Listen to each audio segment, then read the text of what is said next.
Everything is sexist, everything is racist, everything is homophobic, and you have to point it all out. Meow, that's right. All right, it is Thursday night in Tooney Town, so it's time to talk some TV. Folks, welcome to Tooney Talk TV, the live stream podcast here on Tooney Town TV, where we talk movies and TV and comic books and all that other great nerdy stuff that we all love so much. And of course, I can't do this by myself, so joining me is always my co-host for this show, the one and only, the incomparable Mr. Kevin Apollo. Hello, my friend. My brother, how are you? I am doing good. Did you mean brother in like the we're brothers, or like my brother as in like, you know, like my brother? Like my brother from another mother? No, Yeah. I was wrestling brothering you.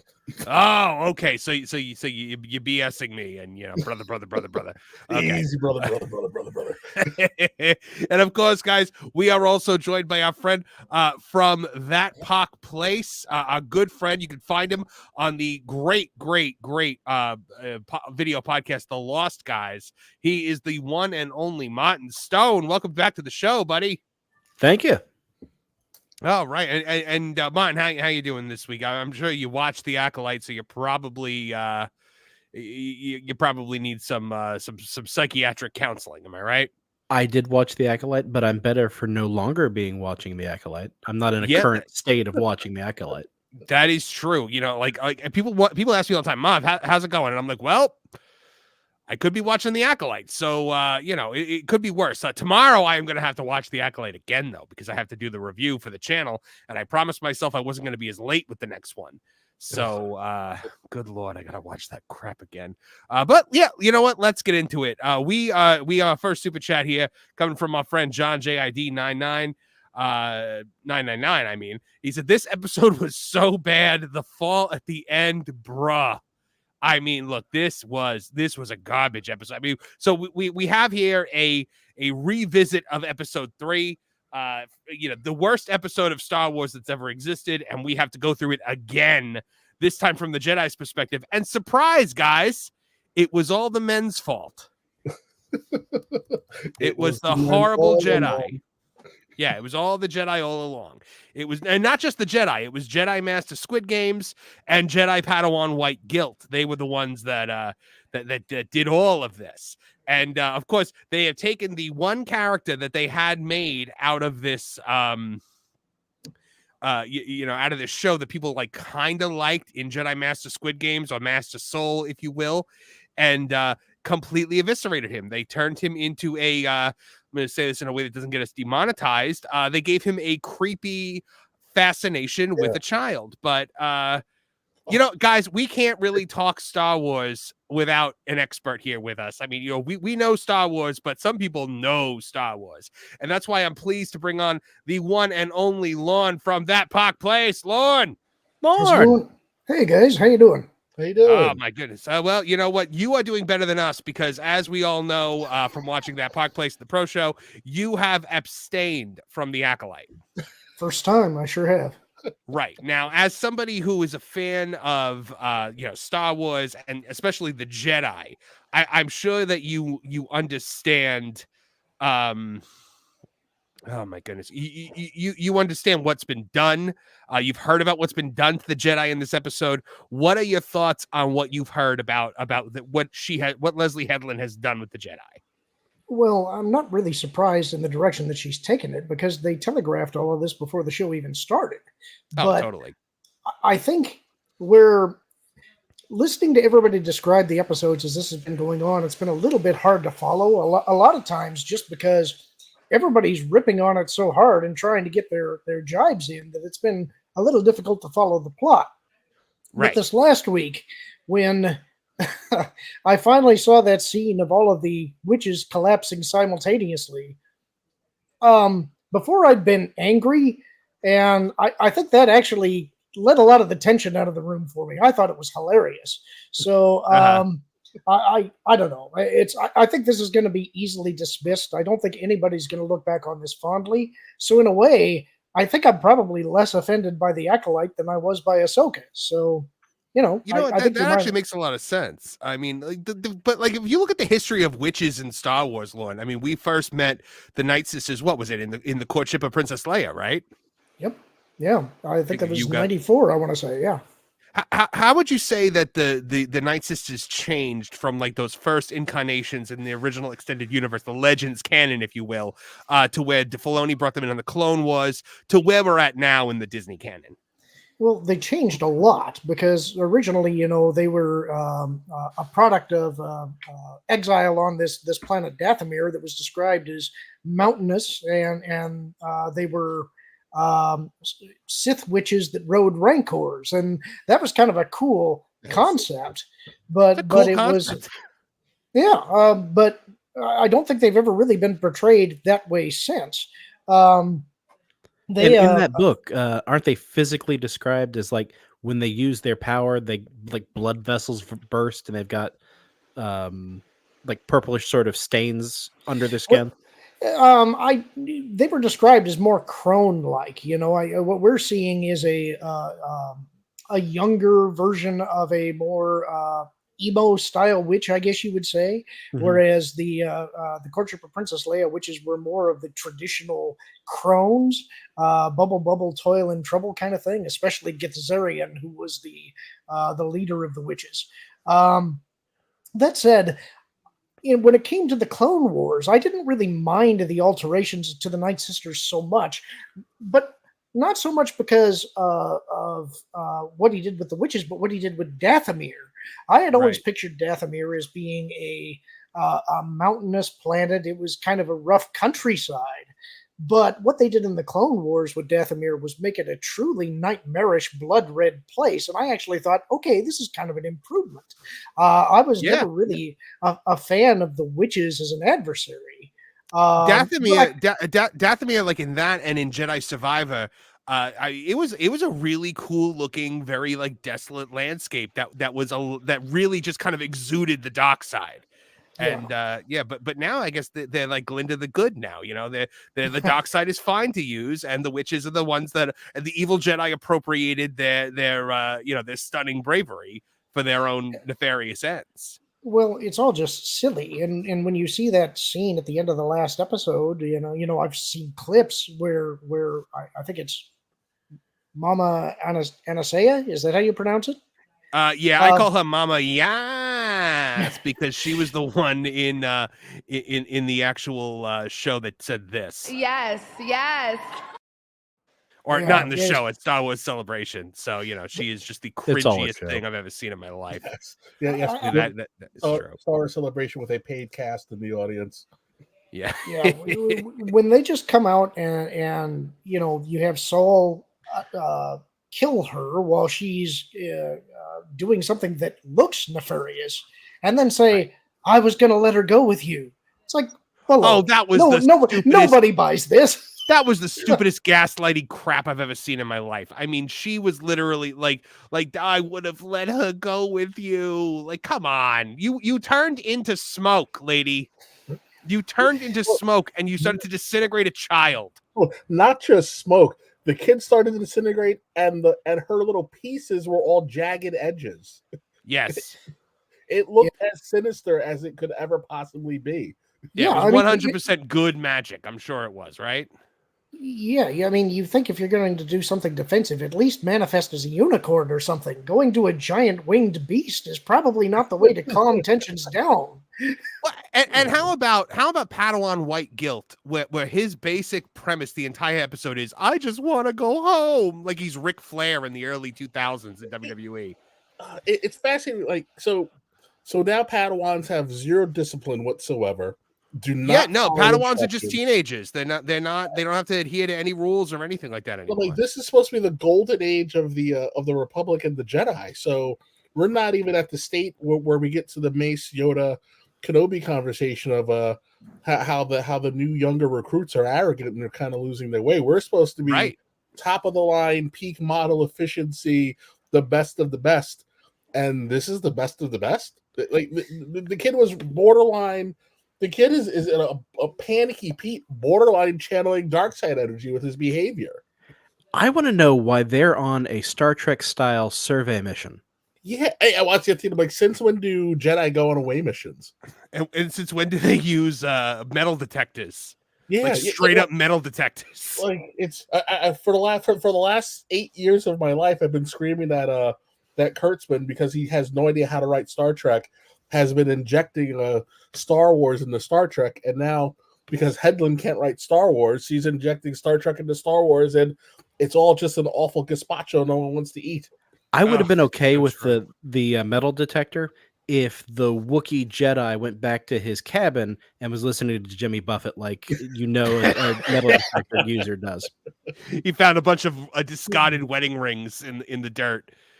But then, like, just the whole thing with her, like, weirdly taking over his mind and like going into his brain and being like, I can let you go home, and like rubbing up on him weirdly. I was like, this is weird. Everything about this is just weird, overtly physical, sexual energy that is just strange. Marv, she's writing what she knows. She's writing what she probably experienced. We all know who her 100%. boss is, so Well, it's those also girls got to the casting couch somehow. Star Wars has floundered since they don't have the Sith, and I think this is something that they dismiss at their peril. This is one place where they have been weirdly adhering to George's wishes, where he wanted the Sith eliminated at the end to bring balance to the Force. But that's the foil for the Jedi. If you don't have legitimate Sith as a threat, I don't see how you build any additional stories. That's part of the reason why the sequels utterly fail. Right. What was that book? I'm sorry, go ahead. No, go ahead, man. What was that book? It takes place immediately after the battle at the end of Teddy Bear Vietnam. Are you talking about in the old EU or the new canon? The old EU. The Troops of Bakura. Okay, yeah, where there's an alien species from outside the galaxy that invades. The Cyrock, Interesting stuff could be done with that. Well, yeah, and then you are you talking about? Wait, are we talking about the Yuuzhan Vong here, or was there an earlier? That's it. One? No. They're two different species. If you're talking immediately after Return of the Jedi, there's the Cyruvi Empire, and they were called the Cyruck, and they were kind of lizard-like aliens. And they couldn't stand pure oxygen, right? Something like that.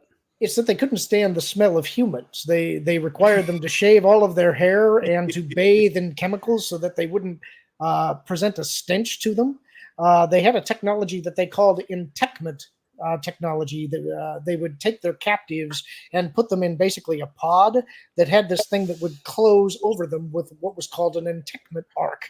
And they would basically suck the life energy out of their prisoners and use them to power what amounted to batteries for these droid ships. So sort of a this is a cool vibe. concept. This is a cool Star Wars concept. This is the kind of things we should be seeing in these new Star Wars properties. And we're not. We're getting the power of many. Oh, yeah. God. But it's even if we did, borrow these cooler concepts, the way they've left the state of the galaxy in the Disney canon, there are no heroes. Everything's disjointed, nothing's organized. Luke is apparently just keep saying he's going to start an order and keeps finding shiny things, keep pulling him away from getting a bunch of kids together. Like, Jason doesn't know how to use the Force. No one wants to train him. It's like we've got a bunch of disjointed characters, and there's no galvanizing. There's no galvanization and bringing the heroes together. And we've got a running clock. Han's going to forget where he parks in a few years. Mm-hmm. No one's going to stop the creepy, lecherous old man from trying to molest their son. And it's like I just don't understand. You can't move forward because the sequel trilogy told you no one did anything. So it's like you may want to go do all these wonderful things, but if we're not going to get rid of those movies and find a way to remove them from continuity, what can you do with Star Wars other than watch it die this really miserable, slow death? Well, this is why I think that the core of Disney Star Wars is rotten, is because while there are portions of Disney Star Wars that I do like and do accept that I don't think conflict too terribly with the old EU, the vast majority of it is all about moral relativism. And that is the antithesis of the kind of story that George was trying to tell. There are good guys and there are evil guys. And it's not difficult to tell who is who. When you're trying to bring everybody down to a shade of gray and show that the Republic is corrupt and incompetent and really no different than the bureaucrats of the Empire, that's when you've lost your way. There has to be an ideal to strive for. And they seem to think that that's just saying that everybody is special, everybody is the same, and if you don't recognize that, then you're the evil one. Yeah. Well, we have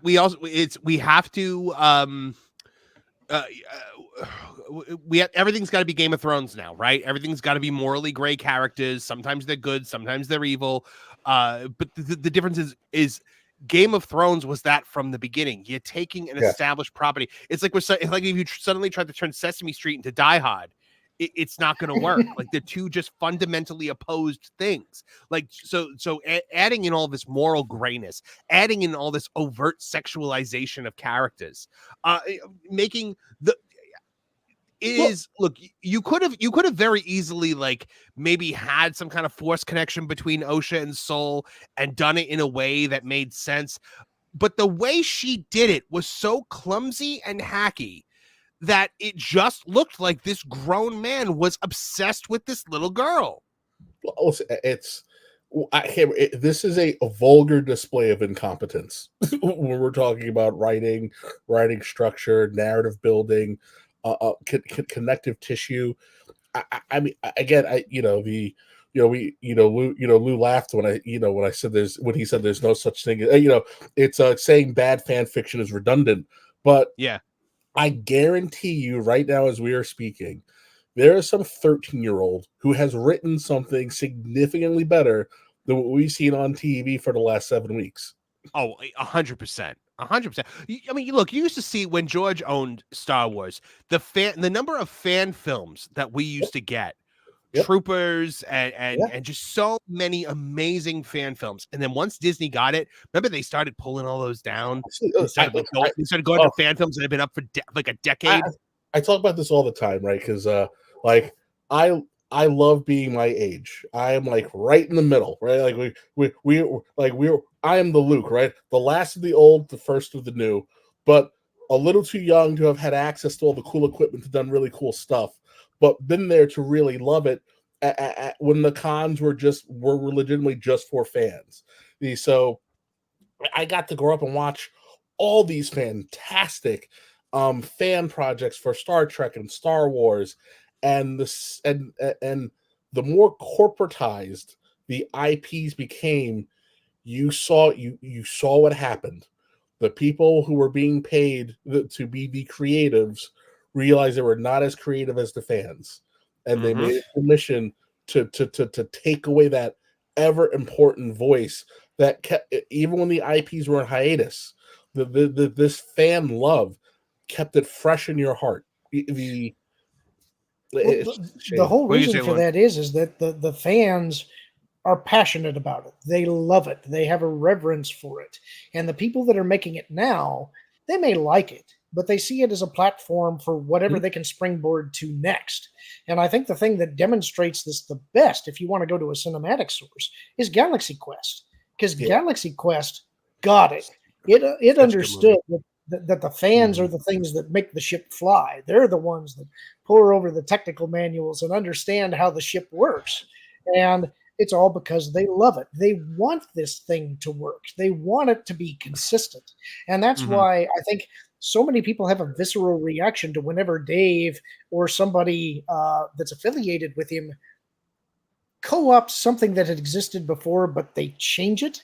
And they want to say, well, it doesn't matter. It's like, well, actually, yes, it does. That's the thing that we fell in love with. And if you're not going to have reverence for it, you should not touch it. Leave it alone. Come up with your own thing and make that cool. And if it didn't matter, why did you take it in the first place? Yep. Well, and at the end of the day, Martin, I'm sorry to cut you off. I'll let you say it in a second. Just do what Zack Snyder did it very poorly, but at least he did it. He wanted to make a Star Wars. They wouldn't let him make a Star Wars, so he went and made his own Star Wars with Rebel Moon. It's terrible, but it's his own Star Wars. Go ahead, Martin. What were you saying? Well, I was going to say Filoni wants his characters to supplant the old characters. I don't know if it's a conscious thing. I don't know if he sits down and he goes, how can I intertwine Luke and Ahsoka, but have Ahsoka come out on top? But look at what he does with Thrawn. He's got Thrawn scrapping with the C team constantly because they're his characters. Oh yeah, Thrawn's not fighting Leia. He's not going against Han. He's not talking to Luke. Like there's none of that. He's always going against Ezra and Ahsoka. And these are characters that I like, by the way, because I like Rebels. I thought Rebels was fine. But yeah, Lauren, what were you about to say? Oh, just that I think this is kind of what makes Dave such a tragic figure, is that I do think he actually likes Star Wars, and I think he understands a fair amount of it. If you hear him talk about the Duel of the Fates, he absolutely gets the lore part of it. Yes. But I do think that I think it's more subconscious than conscious. I think that he knows that these are his toys and he can play with them and do what he wants with them without necessarily tarnishing the older characters. And I think he probably looks at it as that, well, you're not going to get Mark Hamill back. He's not in a state where he can do any stunts or anything like that. So maybe he thinks this is a safe way to try and tell those stories and throw people a bone to see something that they would like to see. They just can't do it with the original cast. And I think it's a mistake. You shouldn't be doing it if you can't do it right. I agree. If you can recast James Bond, you can recast Luke Skywalker. Absolutely. Kevin, you say that all the time. You say it all the time, Kev. It drives me nuts. And we talked about it a couple of weeks ago. I think that this bizarre, super adherence to, especially now they have the deepfake technology, a new actor can bring something fresh to the role. Again, like I love Sean Connery. He is my guy, but you had to get the Lazenby. You had to get the Moore. And then again, let's just jump forward, right? Daniel Craig wrapped up his portrayal, but you don't get Daniel Craig without those Timothy Dalton Bonds because people weren't ready for that kind of a Bond yet. So like you've got to let it. Again, I always go, what am I never supposed to see Shakespeare in the Park because we can't get the original actors, from 300 years ago to do these roles? You're absolutely right. You're absolutely right. Am I never going to watch the Phantom of the Opera again because Michael Crawford is too old to play the Phantom? Am I never should Idina Menzel? Should we not have made we shouldn't have made the Wicked movie, but without Idina Menzel playing Elphaba, and Kristen Chenoweth, why do Wicked? You can especially with Luke. You got Sebastian Stan in the wings, a guy who both the old and new fans alike are all like, yeah, we'd accept this. Mm-hmm. Frankly, I thought the guy that played him in the Book of Boba Fett is almost a dead ringer for him, and I think that he would probably be fine. Yeah. But this does lead to a question that I have for you, and I'm curious what you'll say. Okay. What about Alden Ehrenreich as Han? Thought he was fine. I think. Yeah, I'm fine with it. I thought he was good. I thought he was fine in that movie. I didn't think that movie was terrible. You guys just made me very happy because I actually really liked his performance, and I would say 80% of the movie. The problem that I have with the movie is, one, I didn't like their portrayal of Kessel. And two, Yeah. I hated what they did with Lando and L3. If you cut Yes. that part, if you cut the L3 part out and you had a more faithful representation of Kessel, I would have adored that movie. As it is, I have to look at it as I like this movie, but I recognize it's a bad movie. It's one of those guilty pleasures for me. The second Enfys Nest was on the screen, my wife leans over. She goes, "It's a chick." See, now I think Yeah. what I think they should have done is if they wanted to do more solo material, and I think they did. This is what should have been a Disney Plus series, and what they should have done was adaptations of Brian Daley's Han Solo trilogy, where he's in the corporate sector. And I think that could have been an awful lot of fun. Yeah, I could watch Han Solo in middle management, like The Office kind of thing. He'd be Jim Halpert playing jokes on Dwight. That's basically what they showed us in Andor, though. It's like you've got the Morlana sector. That's all in a corporate economic zone that is carved out as a portion of the Empire. They were showing us the corporate sector there. It's funny because I feel like we didn't get more Solo because we would have to admit that Solo didn't do well because the fans were angry about Last Jedi. So if they try to move forward with it, that means they have to acknowledge that they messed up with Last Jedi. And all these years later, there's still a begrudging. They begrudgingly acknowledge that, and maybe we need some course correcting, but they will not admit that they made a mistake. I think I adore Solo. Again, I think it tried. I think it got some things right. Like I said, we got some things wrong, but it's a shame that we didn't get to see, where they could have gone with it. I felt as though Donald Glover was almost like in a Henry Cavill, Ben Affleck situation where like you knew Henry Cavill and Ben Affleck had it in them to be definitive Batman and Superman. However, like they just didn't have the script that made it work. Donald Glover had Billy D. Williams' mannerisms and kind of tone down perfectly.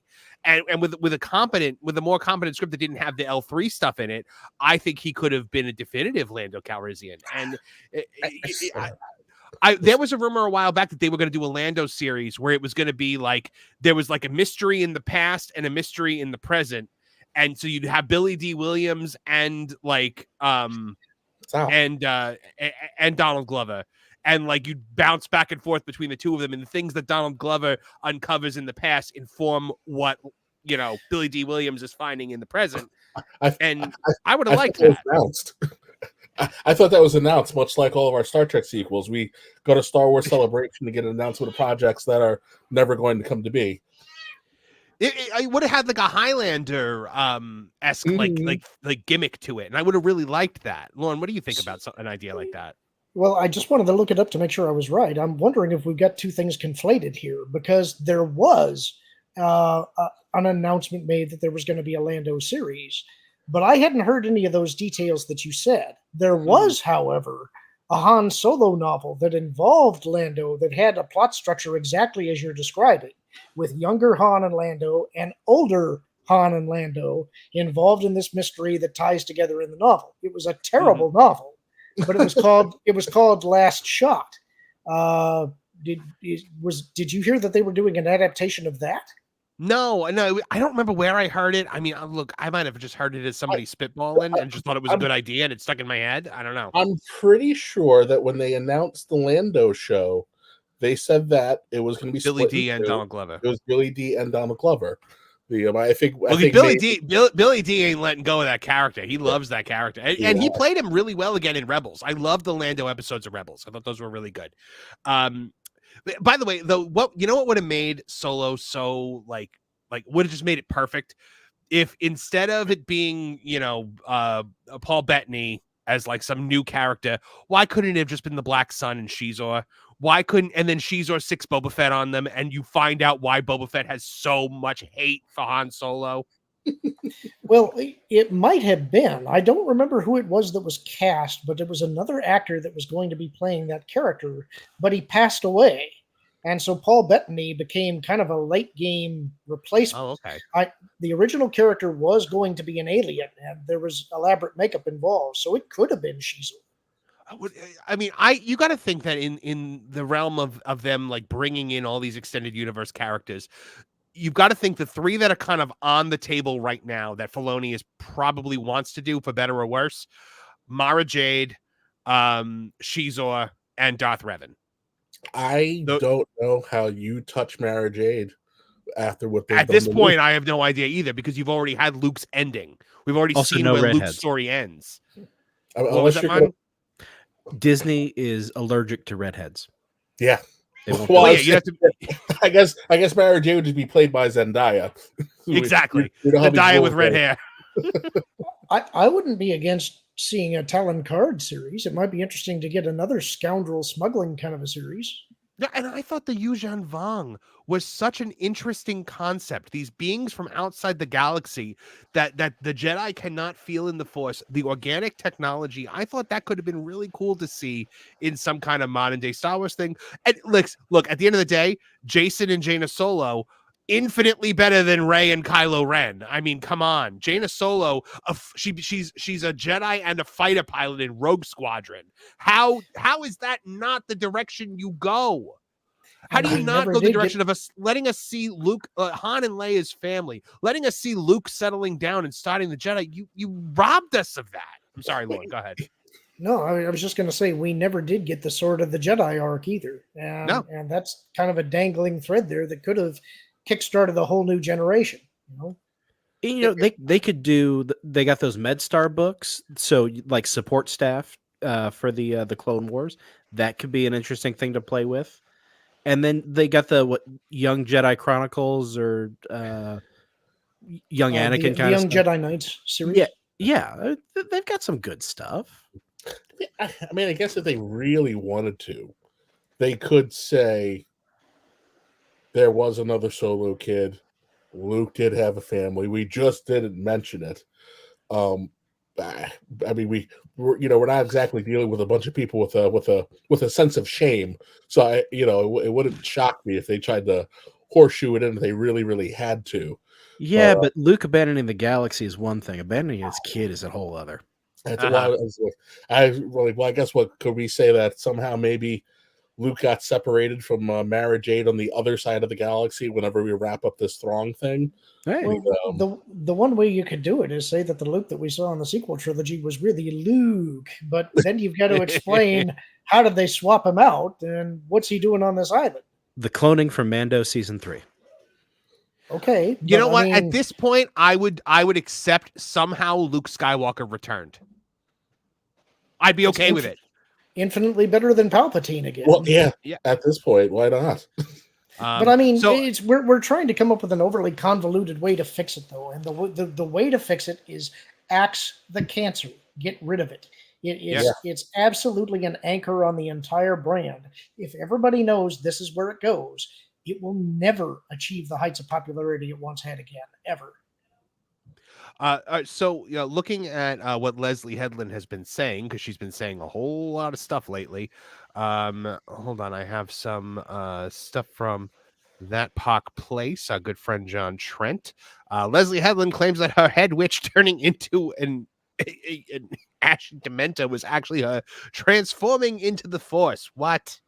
The Acolyte showrunner Leslie Headland recently shared her explanation for why the head witch in the show, Mother Yas, turning into I'm just going to say Dementor, was actually her becoming one with the Force. In the show's most recent episode, the Jedi confront the Witch Coven after discovering that the witches had split a single consciousness into two bodies with the twins Osha and May. During this confrontation, Mother Anastasia transforms into an ashy wraith reminiscent of the Dementors in Harry Potter. Her transformation comes in the wake of May seeking her out after burning her sister's journal and then lighting her room on fire. It also comes just as Coral and Torben are about to engage each other in combat. Not only does Anastasia transform into this wraith, but she begins transforming May as well. Later in the episode, Coral, another one of the witches, is also able to use this ability. In an interview with Nerdist, Headland was asked about this scene. When May asks for help, Anastasia not only starts dematerializing her own body, she makes May turn into a shadow as well. What can you tell us about what exactly is happening? She answered, Anastasia's main concern is that violence will be used in this confrontation. Jody and I talked about the meaning of about that meaning two things. One, that Anastasia must have come from someplace that utilized violence. It's something she would have seen when she was a child. Something, okay, I don't care. The secondary concern is I do not want my children or my legacy to be affected by something violent. She then detailed she was actually becoming one with the Force. That means death, Leslie. That means dead. One with the Force means dead. That's why about the dematerializing is the first thing that Jodie and I talked about in seeding the character. What she is doing is what Jackie says in episode 4, that it's an honor to see anyone transform into the Force. I believe Anastasia is transforming herself and May into the Force in a way that doesn't kill them. That doesn't exist. That doesn't exist. Can't the oh god, what is the name of the alien? The Bindu? Can't they? Yep. Can't they transform and rematerialize? Which was my hope after Last Jedi, that we were gonna use Tom Baker's brilliant performance as an excuse to have Luke Skywalker return somehow. Yeah, to my knowledge, no. I think that the Bendu, I think that he was ended, and I don't think that he came back. I'd have to go back and rewatch to be sure. But my response to her comments there is that that's not how the Force works. Yeah. It's just not. It's that Han Solo line from episode 7. That's not how the Force. It's become a meme because they don't understand the Force. They're trying to fundamentally change what the Force means. Becoming one with the Force, that is a thing that has been said so many times, and it means death. I think there's another question here that, as far as I know, hasn't been answered. But you'll have to tell me, because I think you've seen the show, right? 42. Yeah. 42 is the answer. Why are they splitting one consciousness into two bodies? What was the point of that, right? It was just they're trying to make this. They're trying to create the gods of what's the name of the planet? Mortis. Yeah, I think they're trying to make them the son and the daughter, but the daughter and the daughter. I think it's much more simple than that. We had to make Anakin and Luke and Leia less special. Yeah, and they did it in one swoop. I just can't. I can't imagine to myself coming together with a bunch of my buddies, my community, and going, you know what would be cool? Let's make a being, but let's split it in two. I'm sure there's going to be benefits to that. Wasn't that the plot of Twins? Yes. Yeah. I'm your twin. Look, if the Acolyte... If the Acolyte was about Arnold Schwarzenegger and Danny DeVito as Osha and May, I think I'd enjoy it. But then, Leslie Headland has also confirmed, which, we reported on this channel a while back, but now I guess she said it again, according to that Park Place and John Trent, that season 2 of The Acolyte has not been greenlit, and let's hope it never is. In an interview with Nerdist, Headland was asked, if you're definitely getting a season 2? She responded, no, with a big laugh. I mean, I think we're all big laughing about that, mostly in relief. She then elaborated, I have no idea. Well, not that I have no idea. I would say there are conversations, and I don't know when that'll happen. I don't know when that decision will be made. It's already been made, Leslie. You've got 1 million projects lined up somehow after this show. A number of projects that somebody does not line up when they have another show coming right afterward. Headland, she previously claimed that she did not know if a second season will be in the cards. She told Entertainment Weekly at the end of June, I'll tell you my philosophy on first seasons. Something that I've noticed is first seasons will end on what should have been the break in Act 2. I feel like everyone's really expecting to get a second season, and I don't feel that's a good idea. You know what? You not saving things for season 2, Leslie, is the only good idea that you have implemented in this entire fiasco. Because good Lord, would that have been a mistake? Because go ahead, Kevin. I was like, season 2, she barely had enough ideas to get to a 3rd episode. I know. She has now 3 episodes. So much story. This is a movie. She pitched a movie, and they were like, "Can we make it 8 episodes? It has to be because this story could have been told in 2 hours." Watching episode 7. I realized a couple things. One was that she viewed this season as a single holistic media experience. You don't get to do that. You get an episode at a time. That's why episodic TV, I would love to see that come back instead of overarching storytelling. But she wanted to do Rashomon. Rashomon works because it's 3 acts. Everybody has a perspective that makes them look good, and you had a stellar cast of actors. The You thing can't is, do that's what they Rashomon as a wanted. series. That's what they wanted to do with the Last Jedi too. Mm-hmm. She's taking her inspiration for the wrong place. Well, and we all saw where we were, where Smilo Ren's hideout was. She claims that it's not. It's 100% Octoa, the planet from The Last Jedi. It has to be.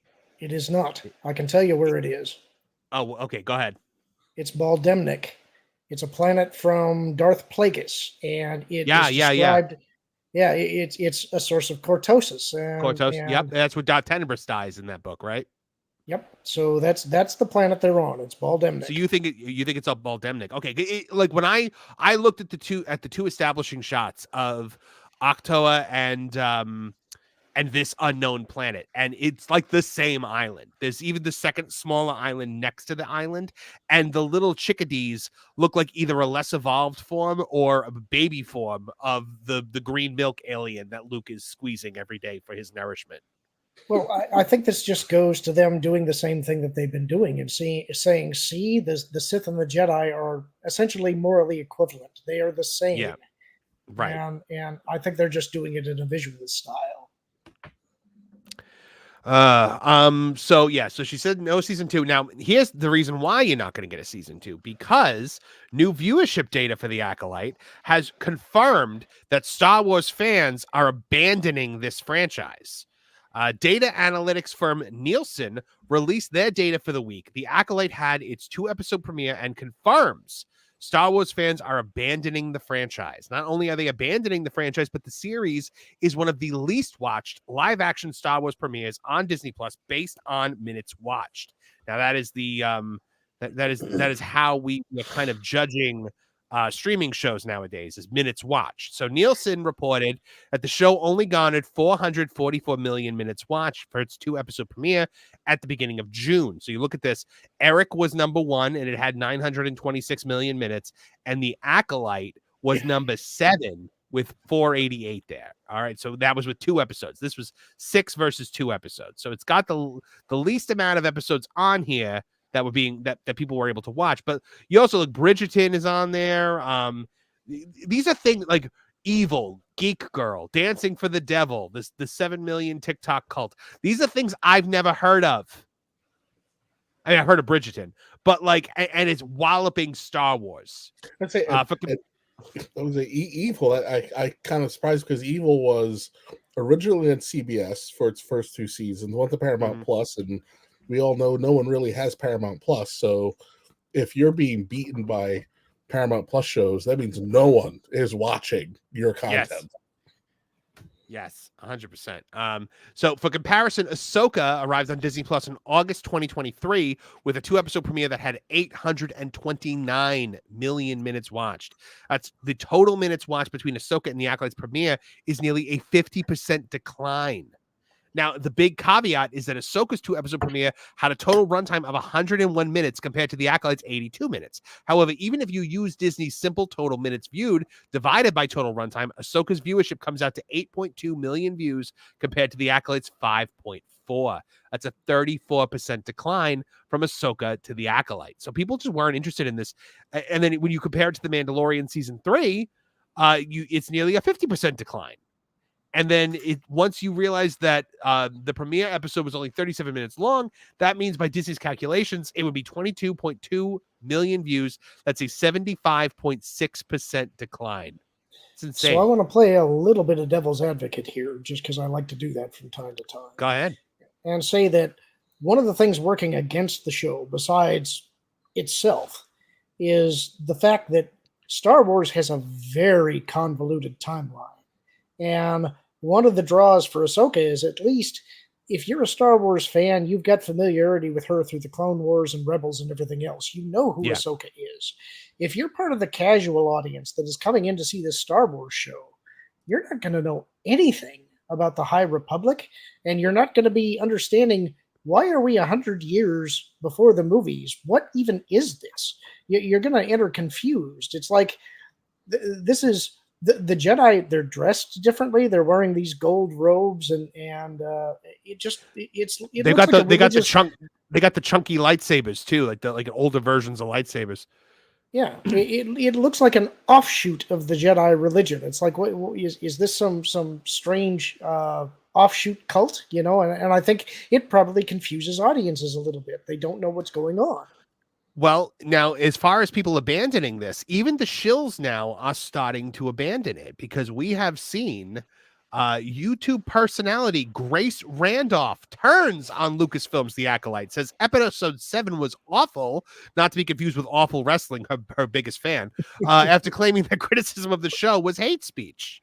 So YouTube personality Grace Randolph has turned on the Walt Disney Company and Lucasfilm and described the most recent episode as awful. Randolph shared her initial thoughts on X, simply writing, "The Acolyte, oh man, that was awful." Which means she didn't bloody watch it. No. Oh, Randolph's hey, about helpful tip here. On X, you don't need to hashtag anymore. It just picks up on what you're talking about. correct. Hashtagging actually hurts your algorithm.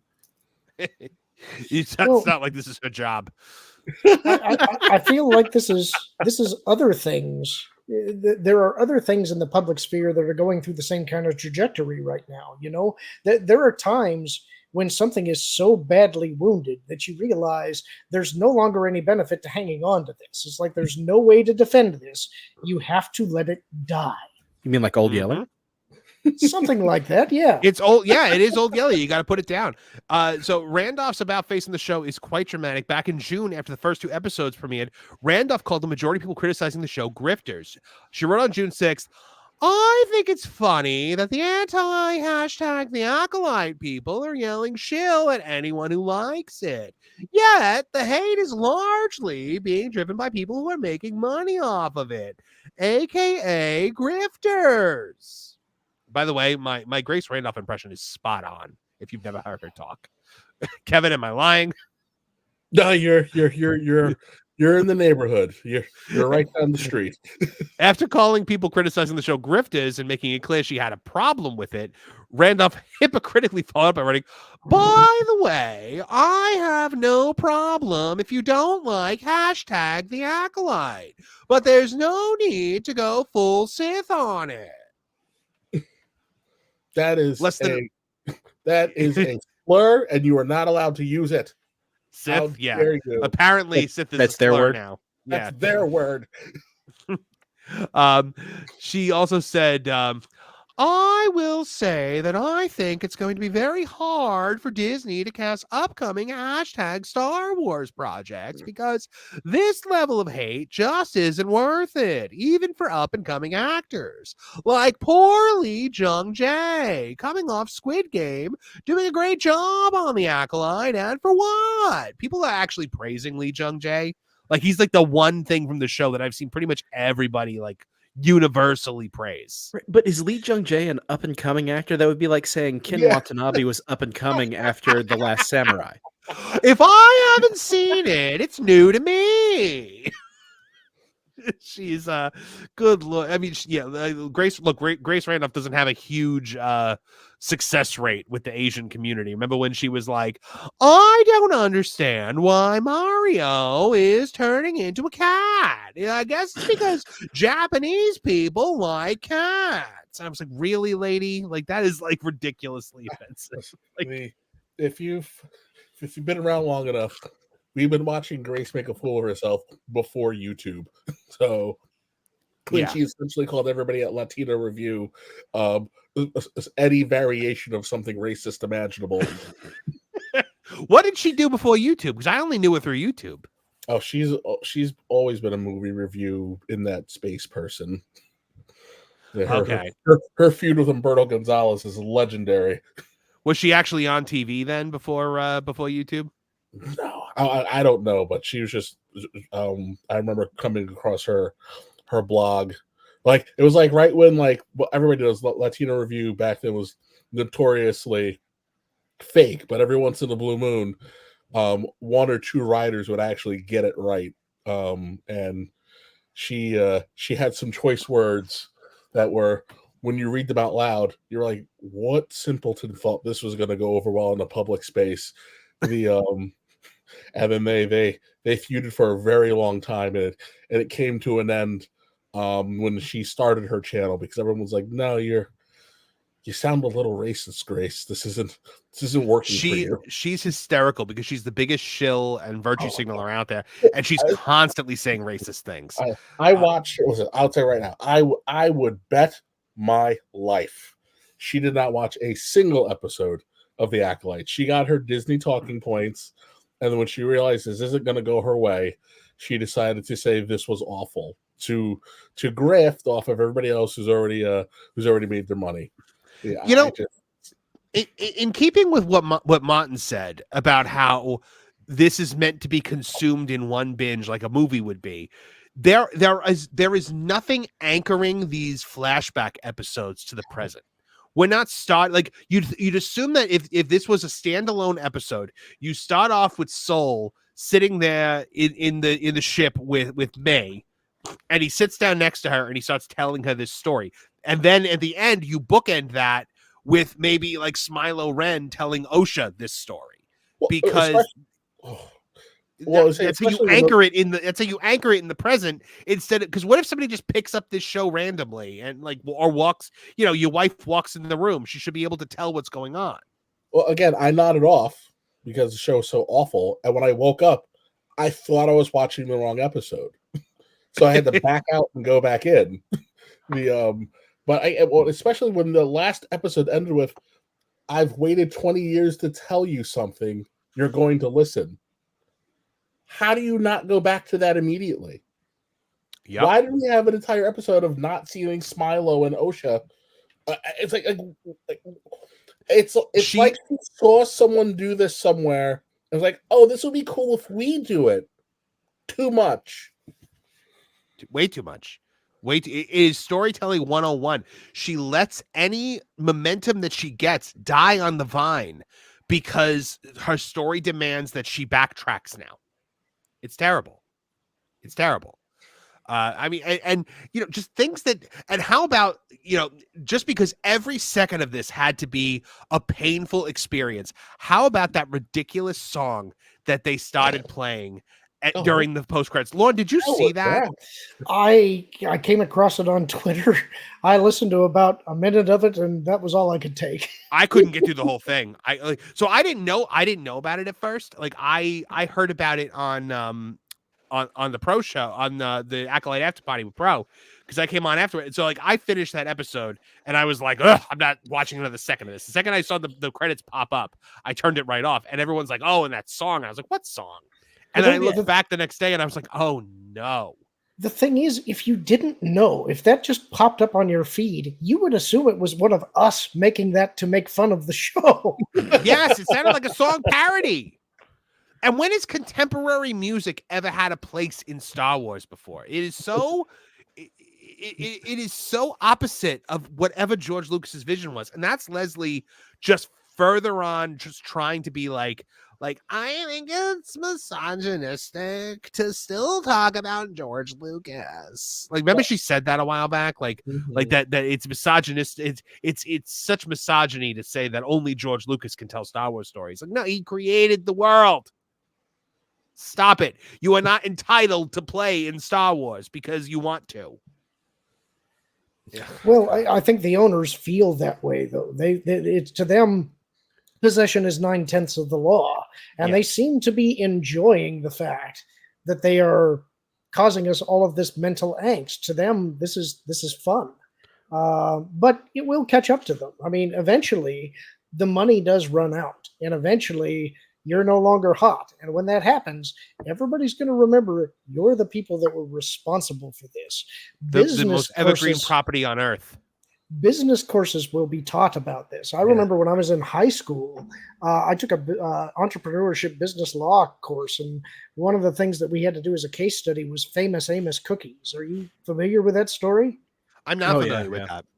Yeah, Famous Amos, he started the cookie company. He was famous himself, but he started this cookie company, but he wasn't real diligent about nailing down all the contractual details and all that stuff, and he got his companies stolen right out from under him, including the use of his own name. And that became, something that we had to do as a case study in that course. This will be a similar thing. People will be looking back at this and going, what were these people thinking? Well, this idea of taking Star Wars and Marvel, two boy brands that girls liked, and turning them into girls brands that nobody likes. Hey, I have been reliably informed girls were not allowed to like Star Wars until Disney bought it. I mean, are you kidding me? Like 10, 15 years ago, if you were like a young man and you met a girl who was like, I like Star Wars, you were like oh my God, lock that down, put a ring on it. Well, and the other thing too, it's like we pretend. I get it. Nerd culture, geek culture has been in vogue for roughly 20 years now. The Dark Knight making $1 billion. I was sitting with. I think it was like the after we got the confirmation that it hit $1 billion. I remember calling Marvin, going, "It's over now. Within 5 years, they're going to steal this from us." I remember that conversation. Yeah, we had that great. Dark Knight hit $1 billion. Iron Man was an unquestioned hit, and Hulk was doing okay. And I'm like, within 5 years, they're taking it from us. I don't like the Dark Knight either, which is why I was more frustrated with it. It's not that I don't like. Okay, I don't not like it. I just don't think it's a Batman story. I think if you remove the Batman title from it, it's just a vigilante versus a deformed terrorist. It's a wonderful film. It can be John McClane or it can be Batman. Well, I do think shame on you. That's what I was saying. Lauren, let me ask you this: a Joker that finds nothing funny. Nothing, I felt like the script was written to be a good Batman story. Like how I got these scars bits. Those are jokes.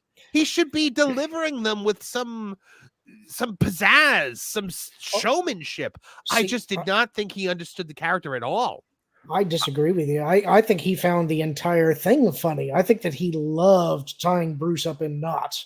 The thing that he didn't find funny was at the end when he thought that he had actually gotten him to break his rule and he didn't. And that, I think, enraged him. I think that was unfunny, and that's why it would have been so delicious if Heath hadn't died, to come back to see how he would have come back in that third movie. I think the only time that I felt like I was looking at the Joker was in that scene when he's hanging upside down and he's laughing and he's mocking him about Harvey Dent and about like how he got the final punchline in there.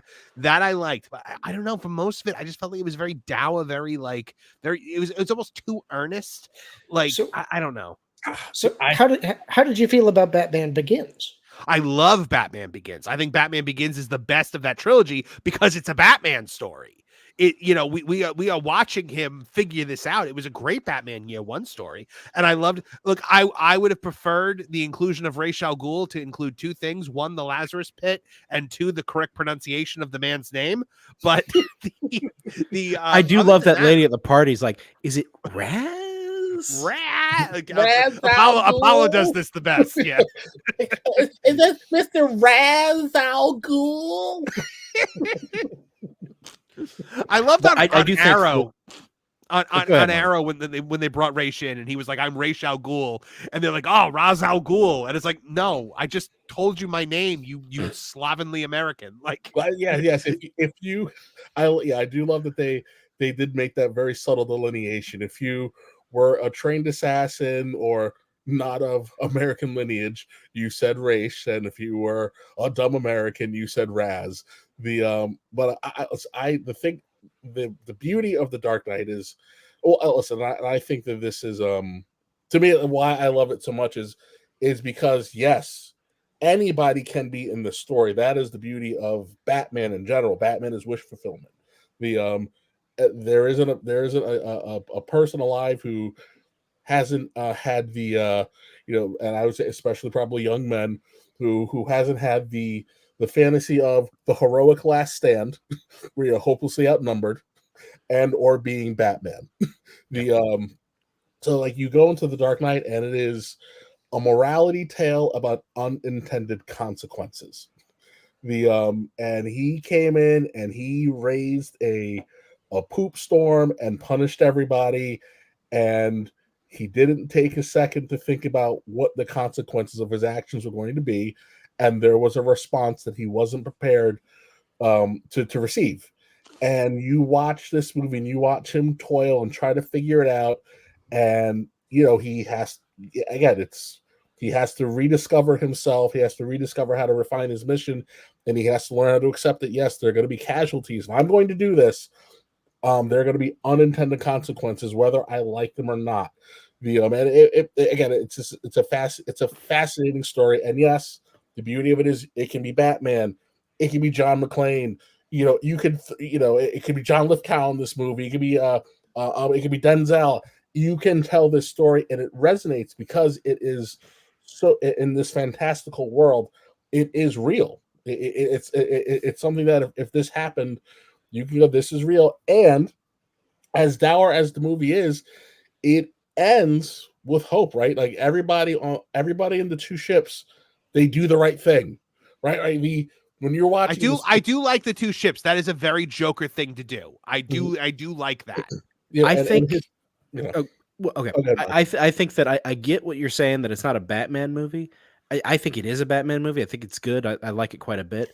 But there are 3 truly great war on terror movies. One of them is American Sniper. One of them is Iron Man, and one of them is The Dark Knight. Oh, I agree with that. I do agree with that. It's a great war on terror movie.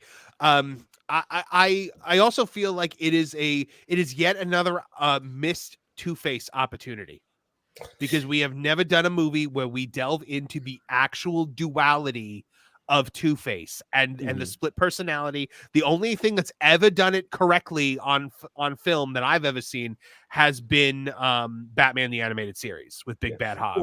Well, that's part of the problem with that is there's a little bit of retconning when it comes to injecting Harvey into the lives of Gordon and Batman.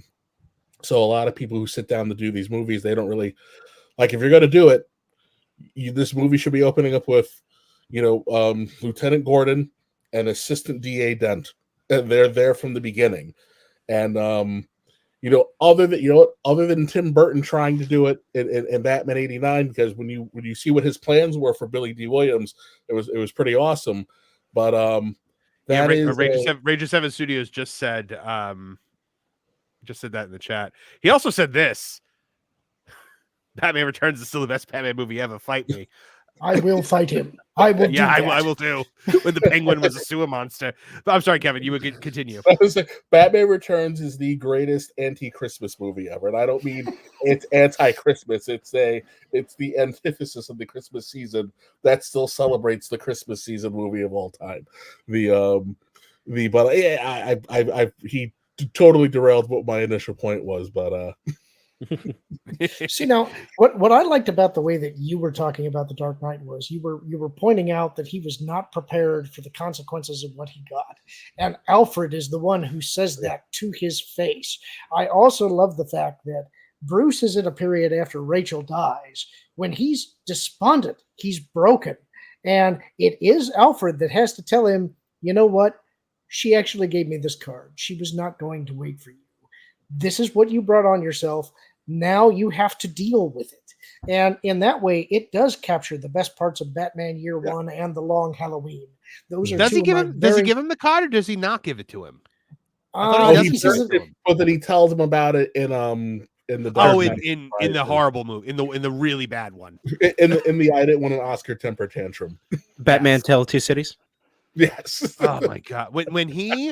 When he stops being Batman because his girlfriend died, I was like, I immediately hate this movie. We all know what would have happened. He might have decided to take one night off after Rachel died. Like, I'm not going out there. And then he stops and he looks at his parents' picture above the mantle on the fireplace, and he's like, all right, I'm going out there. Yeah, see now this is why I actually liked it, though, is because he's ready to give up his identity. He's ready to stop being Batman because he believes in Dent.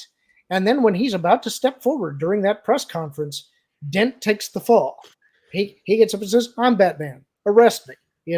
And this is why Bruce believes in Harvey, and it's why Harvey's turn is so hard for him. It's absolutely tragic. They didn't give Harv enough screen time. But don't you think it would have been better? Don't you think it would have been better if we didn't get the full weight of that until the third movie, because Harvey Dent gets away at the end of The Dark Knight and is then the villain of the third movie? Way better. I do find it fascinating that, you know, obviously there was a plan for Heath to come back. He passed away. Like, to me, like, you guys had plenty of time to recut the ending and had Harvey go away. Like, you could have just said he got away and then figure out what to do in the third movie, because I guess they didn't really anticipate Harvey resonating so much with the crowd, because he was just kind of a last minute shoehorn in. But I do think it's a bit of a crime that the third movie wasn't about Harvey. And maybe Bane could have been, you know, just a superficial implant in there to kind of, you know, create. Look, if you're gonna do Bane, just do Bane. Like, you expect me to believe that his back, that Bruce's back was healed by some chiropractic medicine in a hole that he then dug himself out of, and then got back to Gotham with no money. If I can believe that, I can believe in the tubes that stick out of this guy that the steroids go into. He had Homer Simpson's garbage can. To be fair, do you remember how he got his back healed in the comics in that storyline? Wasn't it like with some kind of like magical healing? And then I remember meditation. Psionics. It was psionics. It was a reverse psionic backlash involving Chandra Kinsolving and what was his name? I don't remember. They had symbiotic powers, but she used her powers to reverse his, which was normally to take life, and she basically reversed using his helmet. And it caused Bruce's back to be healed, while Chandra eventually, she basically regressed to a childlike existence after that. Mm-hmm. So what great arc that was. I like Dark Knight Rises more than most people, but it might be because I saw a lot of the modern world coming when that movie was already coming out. And to me, the message of that movie was the truth is a real thing. It is independent of your views, and you will mess with it with your peril. Yes, I agree. I do have to say, I would agree with that. I think that's wise. In recent years, because I rewatched it, last year. I was like, oh wow, you know, to his credit, they saw it. Well, I guess Occupy Wall Street was still. I guess we hadn't seen the aftermath of what Occupy Wall Street really was. I was like, wow, yeah, they kind of hit this right on the head, didn't they? We got to a point with those with that movie that the right, I got so annoyed with the writing in the Dark Knight Rises, because it was like, Master Bruce, I had this vision of you in this very specific Italian cafe, and I was going to see you there, and then I'd be like, oh, there he is, and he's happy, and I'm happy. I'm like, oh, I wonder how this movie's going to end. Like that was like, that's like the Goodwill Hunting. Like, one day I'm going to come to your door and you're not going to be there. Like, okay, now I understand. Like, was there a moment where like Bruce pulls Alfred aside before and he's like, hey, remember that cafe you were talking about? What was it called? Like, just out of curiosity, no reason. Just want to know, like, you know. We're going to go here every day until Alfred shows up. And then by the time Selena's like, are we really going back there again? I have exhausted this menu, Bruce. Every like day. macchiatos. You haven't put a wisp of cinnamon in yet. When Morgan Freeman is just like, by the way, the autopilot on this vessel does not work. If piloted automatically is the thing that you are looking to do in this situation, you are going to leave disappointed. I'm like, okay, yeah, so clearly the autopilot works. That entire time when he's flying the bomb out, I just wanted him to say, some days you just can't get rid of a bomb.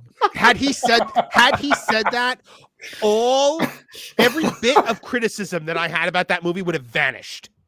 I would have been like, this is the greatest movie ever made. If Christian Bale deadpan looked at the camera and said, some days you just can't get rid of a bomb, I would have had no complaints about the entire experience. I'd go along with it if you also saw him diving out of the flying fox before it exploded, but spraying the shark repellent on him. Yes. Look, man, like that people rag on Adam West's Batman sometimes, but there is nothing. I love it so much.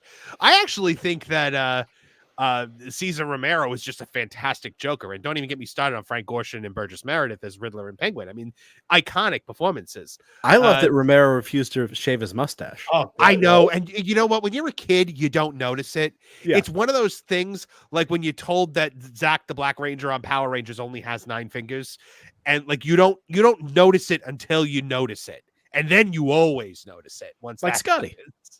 Yes. I love it though, and you know, again, as much as we laugh at it, but really, those actors that rogues gallery, their performances still inform how these characters are portrayed, you know, today. Mm-hmm. The you know, we had that little period where you know, the DC tried to move Joker more towards Heath Ledger, and you're like, no, this isn't working. Like, let the Joker be the Joker. And I'm sorry, it's just, you know, Cesar Romero, but he looks like how Neil Adams draws him. Yeah, kind of. By the way, Ranger 7 Studios says Zach only has 9 fingers. Yes. Mind blown. Go back and watch it. He is missing the ring finger on his left hand, I believe it is. And I met him in person recently, like in the last couple of years, and I saw it, you know, in person. And I was just like, and I said to him, I'm like, hey, you want to know something? I never noticed your hand until I was like in my 20s. And he was like, I hear that a lot.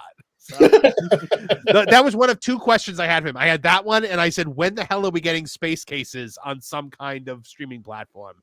Because that show was entirely too good to be nowhere. The modern Lost in Space show, right? No, that was a Nickelodeon show. That was a Nickelodeon show. Yeah, Space Cases. I love that show. But yeah, no, he was missing a finger on his left hand, his ring finger. But yeah, okay. So I love getting into a good Batman conversation. I mean, I will say I think one of the greatest Batman stories ever told is actually and not one of the greatest Batman video games ever made, but one of the greatest Batman stories ever told is Arkham Origins. Yeah. With Christmas and meeting the Joker for the first time and the Black Mask situation. The Joker's the final boss fight of that, where you've got the Joker in the electric chair hooked up to the heart monitor on Bane, that every beat of Bane's heart powers up the electric chair. So it's like, okay, so one of the 3 of us will die tonight. Batman, Bane, or the Joker. So you either kill Bane, or by letting him live, you kill the Joker, or Bane kills you. It's one of those 3 things is gonna happen here tonight. And then when he kills Bane and the Joker runs off happy, and then he defibrillates him back to life and then shows him at the end, you have that's not funny. Like, you have that moment. And it's fantastic. The entire game is just one of the greatest Batman stories ever told. I love it. I love it. I love it. And you know, when I met Will Friedle from Boy Meets World, you know, voice actor, he became voice actor. He was Terry McGinnis in Batman Beyond. It was a photo op. I had 3 seconds to say something to him. I turned to him and I said, Return of the Joker is one of the greatest Batman movies ever made. Yes. Because it is. It is. That scene at the end when he mentally dissects the Joker, and Mark Hamill is on his game. And I love how Mark Hamill played the Joker. Like, he brought the voice down to like a lower register that he had never done before, just so that you would question whether it was actually him or not. And when he psychoanalyzes him at the end, where, you know, like, the only reason you kept coming back is because you were trying to get a laugh out of the old man. And he's like, what's the matter? I thought only Batman the Joker always wanted to make Batman laugh. And he goes, you're not Batman. Oh, that is peak Batman for me. Like, yeah. I'm very passionate about Batman. I'm sorry. And it bothers me that nobody ever gets it right other than Paul Dini. I'm actually really happy that you called Arkham Origins one of your favorites, because that's my favorite Arkham game. Yeah, I'm gonna catch some flack for this, but I actually prefer Roger Craig Smith as the voice over Kevin Conroy. He does a good job. He does a very good job. I love the fact that this is year 2 angry Batman, and the Christmas setting was beautiful in that game. I loved it. The Carol of the Bells theme for the Joker that Mhm. they had in the background, and Mhm. like they're playing it in that final scene in the church where he's got the gun to his. Oh my goodness! And not to mention, it's a beautiful Bruce and Alfred story. Mhm. Yes, it is, because he's still angry and not really dealing with Alfred. But Alfred, when you get Alfred right, Alfred loves this kid. He loves this kid, Yes. and that's how you know when Bruce gets his heart broken, when he's worried about Alfred. It tugs at the heartstrings of men like nothing else, because it's that father-son relationship, and he's trying to be tough all the time and be gruff and be this character, but Alfred gets to his humanity in a way that I don't think anything else does. Yeah. When one of the reasons why I thought that he was such a good Batman it's that moment in the Batwing when Bane is in the Batcave. And he tries to contact, and he just hears the static, and he gives this Alfred, like it was gut wrenching. It was that moment of fear. It was like, oh my God, what have I done? What have I brought into this man's life? And we had such a good Alfred in the fact that like you can tell like he knows he should walk away from this, but he can't because he is this guy's last tie to humanity. And that is a beautiful relationship that they have. Beautiful and slightly toxic, but beautiful. Yeah, I also loved the DLC when they did the Mr. Freeze DLC for that one, where you that was that was really good. Oh, in it was none gorgeous. of the re-releases, they've never included that Mr. Freeze DLC, and it's always bothered me. Yeah, it was a cold heart. Yes, That game got a bad rap because it was glitchy at first. Yeah, and it was basically just a I mean, the gameplay and the map were just reskins of Arkham City, obviously, but I still loved it because Arkham City's a good game. You know what? Mm-hmm. You want to give me more Arkham City to play while I wait for Arkham Knight to ultimately be kind of disappointed? Then fine, you know, like. And fighting through a night of assassins, that's a great storyline. Oh, that should have been the movie. That Yes. should have been the Ben Affleck movie. Yes. So can I ask you? I have my list of favorite Batman stories.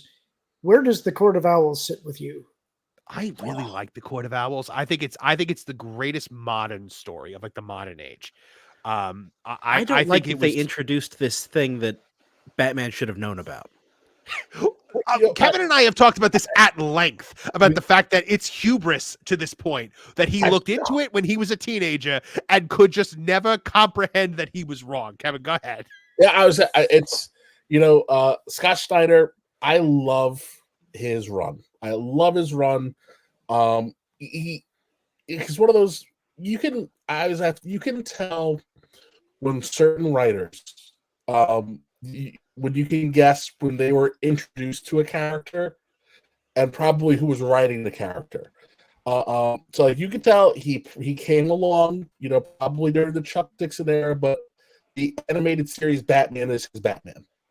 And he brings that energy to the storytelling, and we're one of the biggest criticisms that you can use modern Batman is that he is the entirely too prepared psycho ninja. His superpower is contingency plan. So you take paranoia. You take paranoid contingency plan man who is never wrong and always prepared, and you put him in a situation where no, he is wrong and he cannot accept it at all, and everyone's going, dude, you didn't, you're not incorrect, but you don't get all of the points to the problem.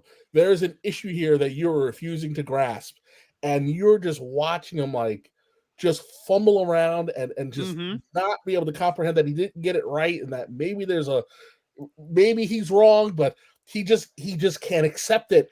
And you watch him work his way, and he is bloody and beaten and bruised, and he's just like, I am still right. There's no owls.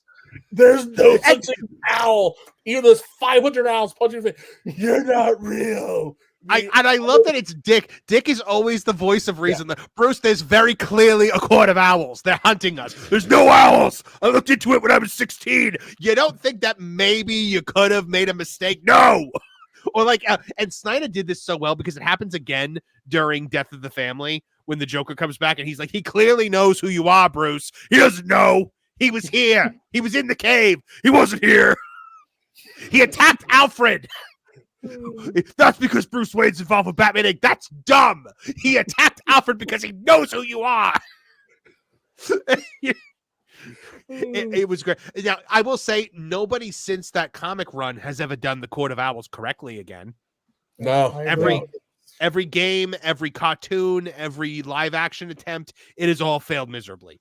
The Court of Owls was only done well one time, and the Court of Owls was bolstered, I believe. I might be thinking, actually, Death of the Family especially was bolstered by the fact that you had Kyle Higgins writing Nightwing. So you had the two of them, like, you know, bouncing back and forth between each other in the two biggest books, and it made it so much better. Yep, so much better. You know, as far as my favorite Batman stories of all time, I would say Nightfall's up there. I would say No Man's Land. I love No Man's Land. Hush is really, really good. I know there's something that I'm forgetting, but Death of the Family is fantastic. Fantastic. Just even like the little like nods to the fact that there's flies buzzing around the Joker's face while he's got the mask on. Like, it's so good. Well, they made him creepy. They made him real creepy in that story. Creepy. So creepy. I never read the Three Jokers story. Go ahead. A little surprised you didn't say Long Halloween. I do like Long Halloween.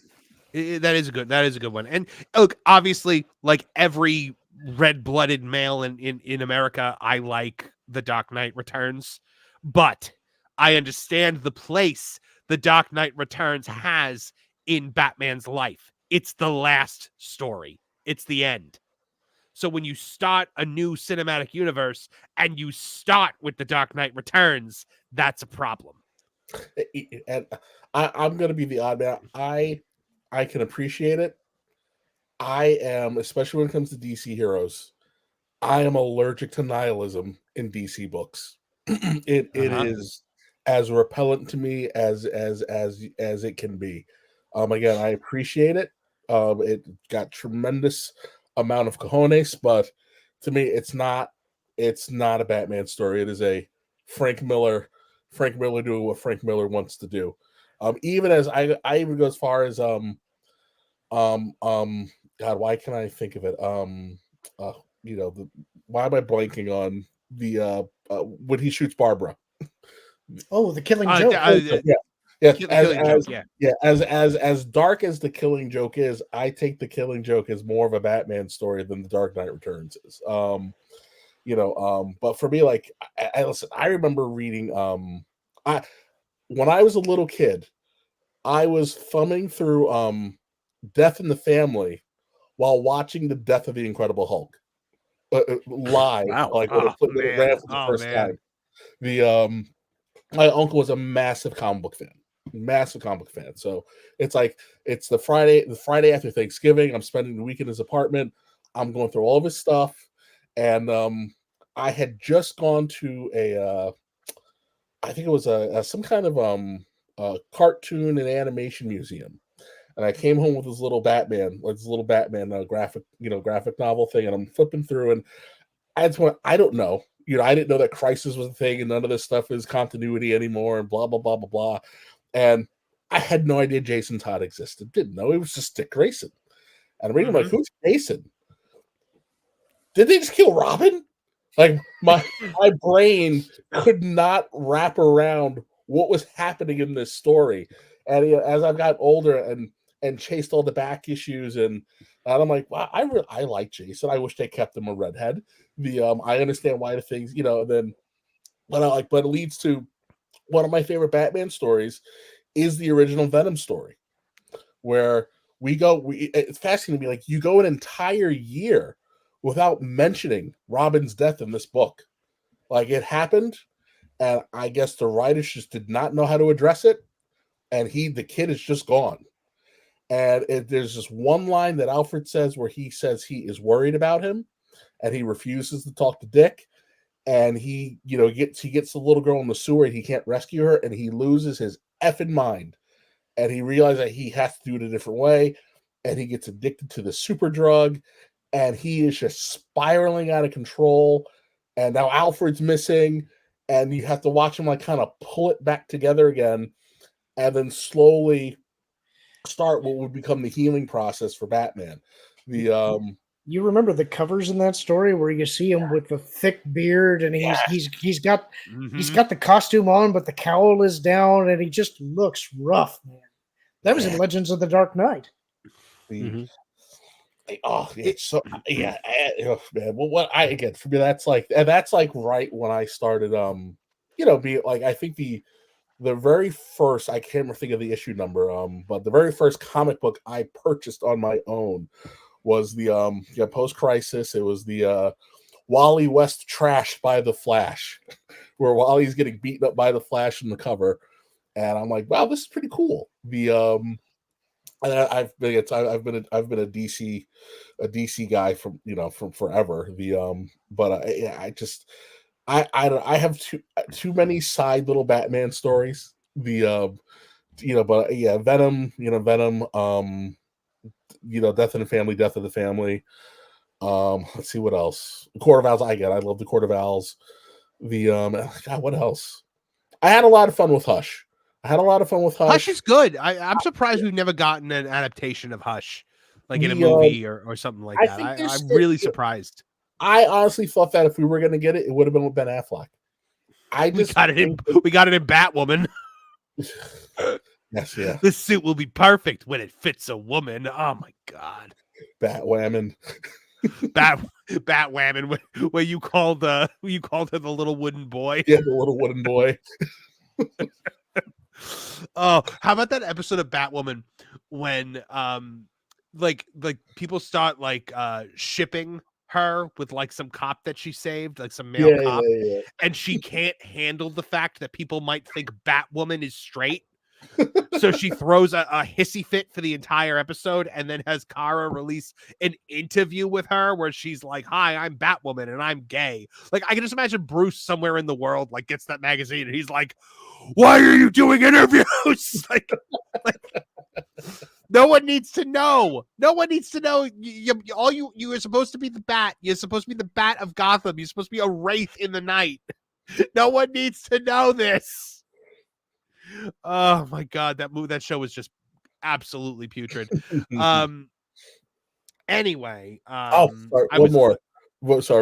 Another favorite was because it's a newer one. I think it's a Paul Dini one where Tim gets kidnapped by the Joker and he's stuck in the back of the taxi cab.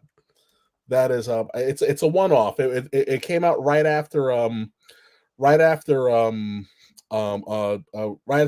up Infinite Crisis. Right. And we were at 1 year later. We were right 1 year later. And it's a quick Christmas story. Tim sees this little cab out of control and he goes to stop it, and he wakes up and he's tied up in the back of it. And the driver is the Joker, and he is taking him on a nightmare night.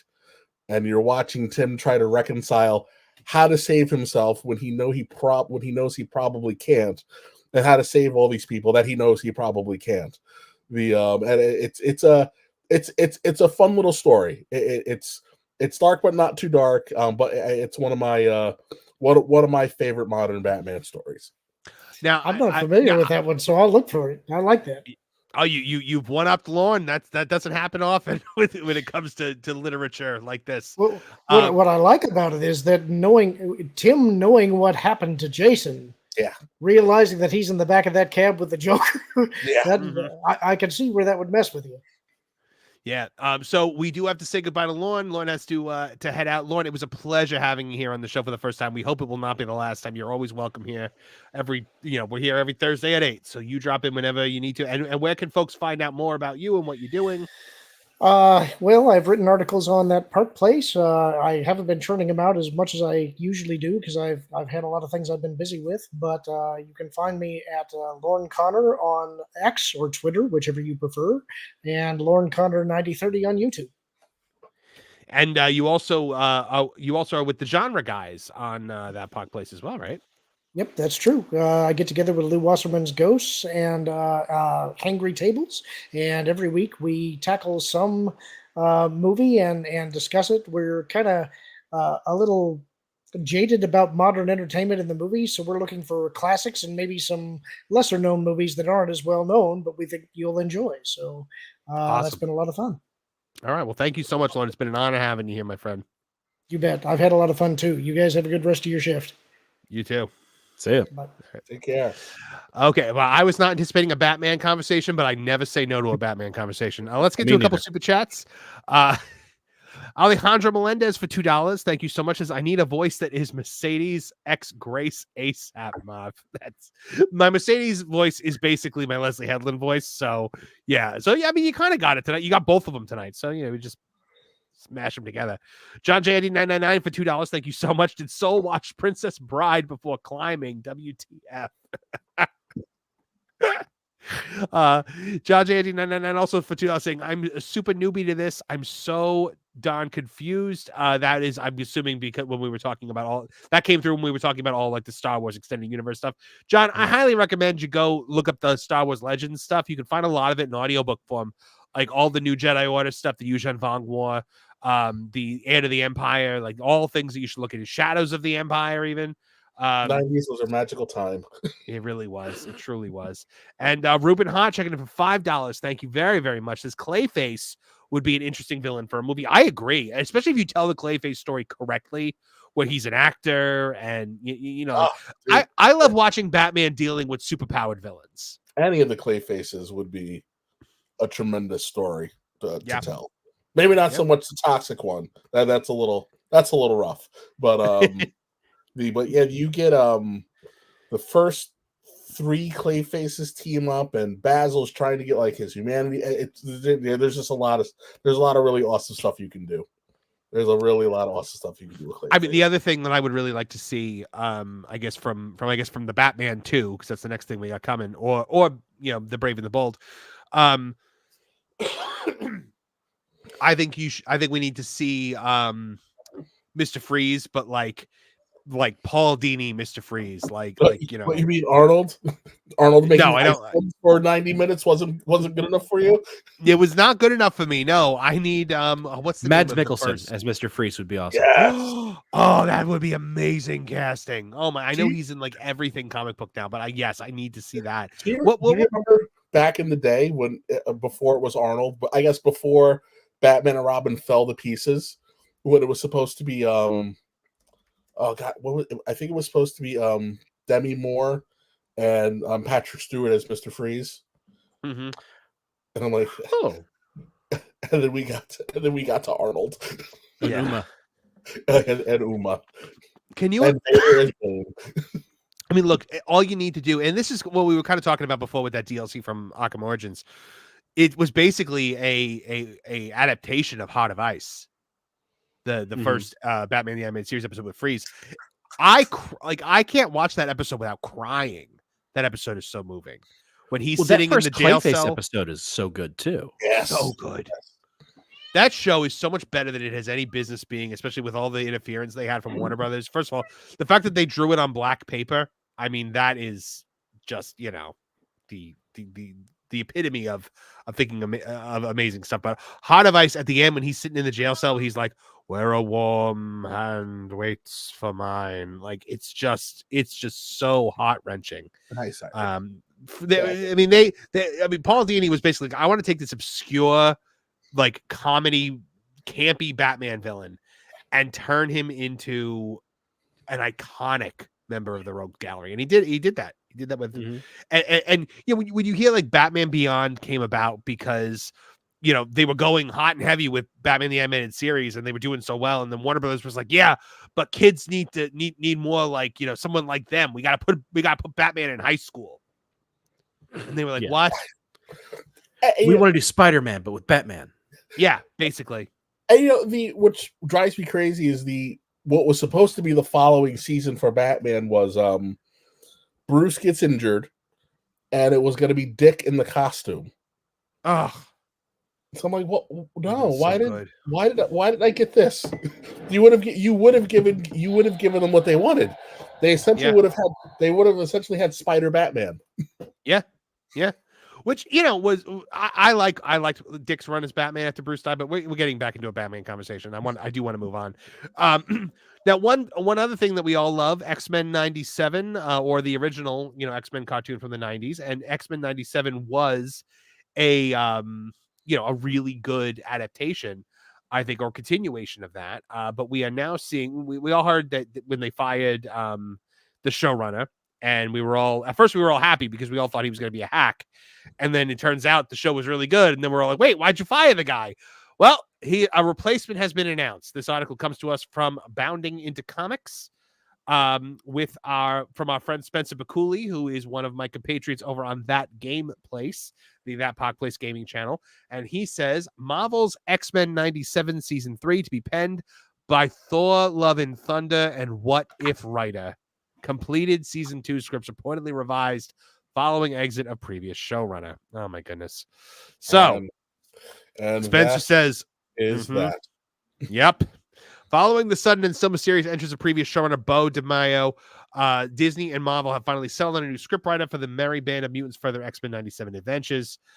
Per a July 9th exclusive from Deadline's Nelly Andreeva rather than DeMaio, What If series screenwriter and Thor, Love and Thunder script doctor Matthew Chauncey will now be in charge of penning the animated revival's 3rd season. Oh my God. It's going to be activism stuff. Other than, it's fascinating because other than the fact that no one is running to go do work with Marvel, you have people who have had blatant failures continuing to fail up inside of the company. Insane. Even if you woke up from a coma and just read 3 articles, you would understand this place is in a state of disarray. It is almost as bad as Lucasfilm. How are people who have blatant, miserable mega failures being handed projects?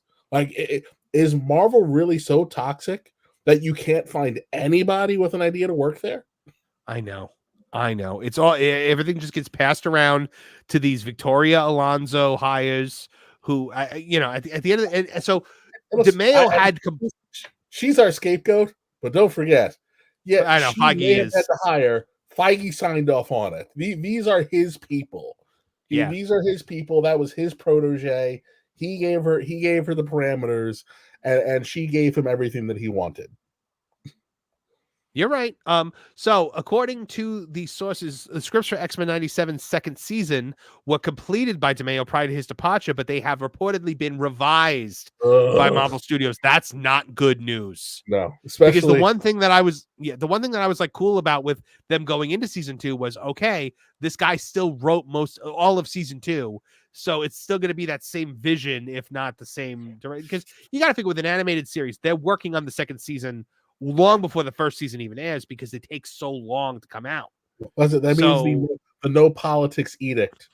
You have to know the character. You have to know the characters. You have to know the history. You have to love the books. No politics edict is long gone. Oh yeah, so we're going to be chewing on a bunch of passe nonsense. I'm assuming that Abin Sur will just be replaced with Orange Man Bad. Of course. So at current, it's unclear whether or not Chauncey had a hand in these revisions, nor why they were made in the first place.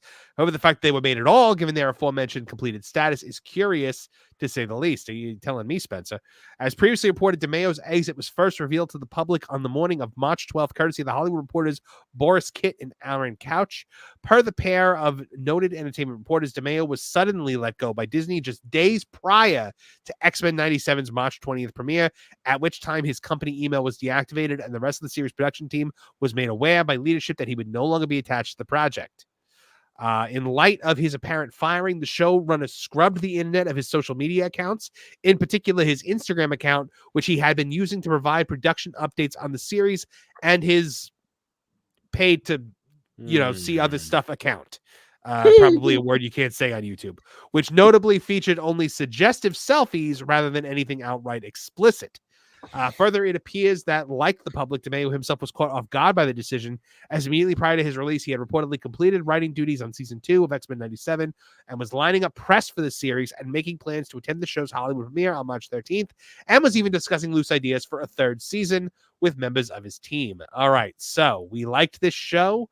We thought it was good. By replacing him with the guy that wrote that doctored Thor: Love and Thunder, a horrible, atrocious movie that has no redeeming quality whatsoever. Plus, What If, which just descended into pure. The first season of What If is fine. I like Infinity Ultron, but we eventually get into season 2 of What If, and it was just pure MCU nonsense. Well, they were never going to do What If the right way, which is crazy off the wall stuff. Like back in the day, what if Rick James was the Hulk? I love that. I mean, just give us crazy stuff and we'll eat it up. I think I want. I know it's not to drill, but the beautiful thing about What If, it was oh god, I can't. I think it was a Spider-Man What If. I think it was a What If Gwen Stacy never died. Mm-hmm. And that's an interesting one. They essentially break it down where like you like they go like the main stories are what was supposed to happen. There was the best possible outcome. So when we do these what ifs, 9 times out of 10, it's going to be a disaster for the characters because this destiny was altered. So that's why you have such a hard time with these stories. And that's why, like, whenever you read, there was a rarity. If you ever got a happy ending, I think one of the only really memorable ones was and it had 2 scenarios, and it was what if Sue and Reed Richards' second child survived. The first story was she was a super parasitic entity who could change fate and killed each member of the family one by one until it was only Reed because she was feeding off of Reed's psychic energy.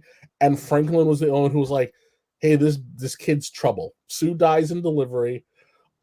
Johnny becomes super famous and then dies in this like horrific accident. Ben gets cured, but then gets killed in a mob hit. And it's just Reed, Franklin, and the daughter. And Reed will pay no mind to Franklin and then has to sacrifice himself to save Franklin from the daughter. The second one is this super fun, happy ending that just never happened in What If. And I think they pretty much told you, we did it because this one was just so bleak. So it's like you were never going to get that in this What If series.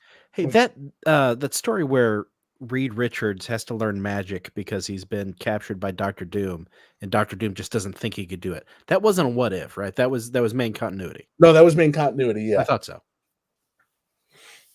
Yeah, I will say one of my favorite What Ifs is the What If Dr. Doom became the Sorcerer Supreme.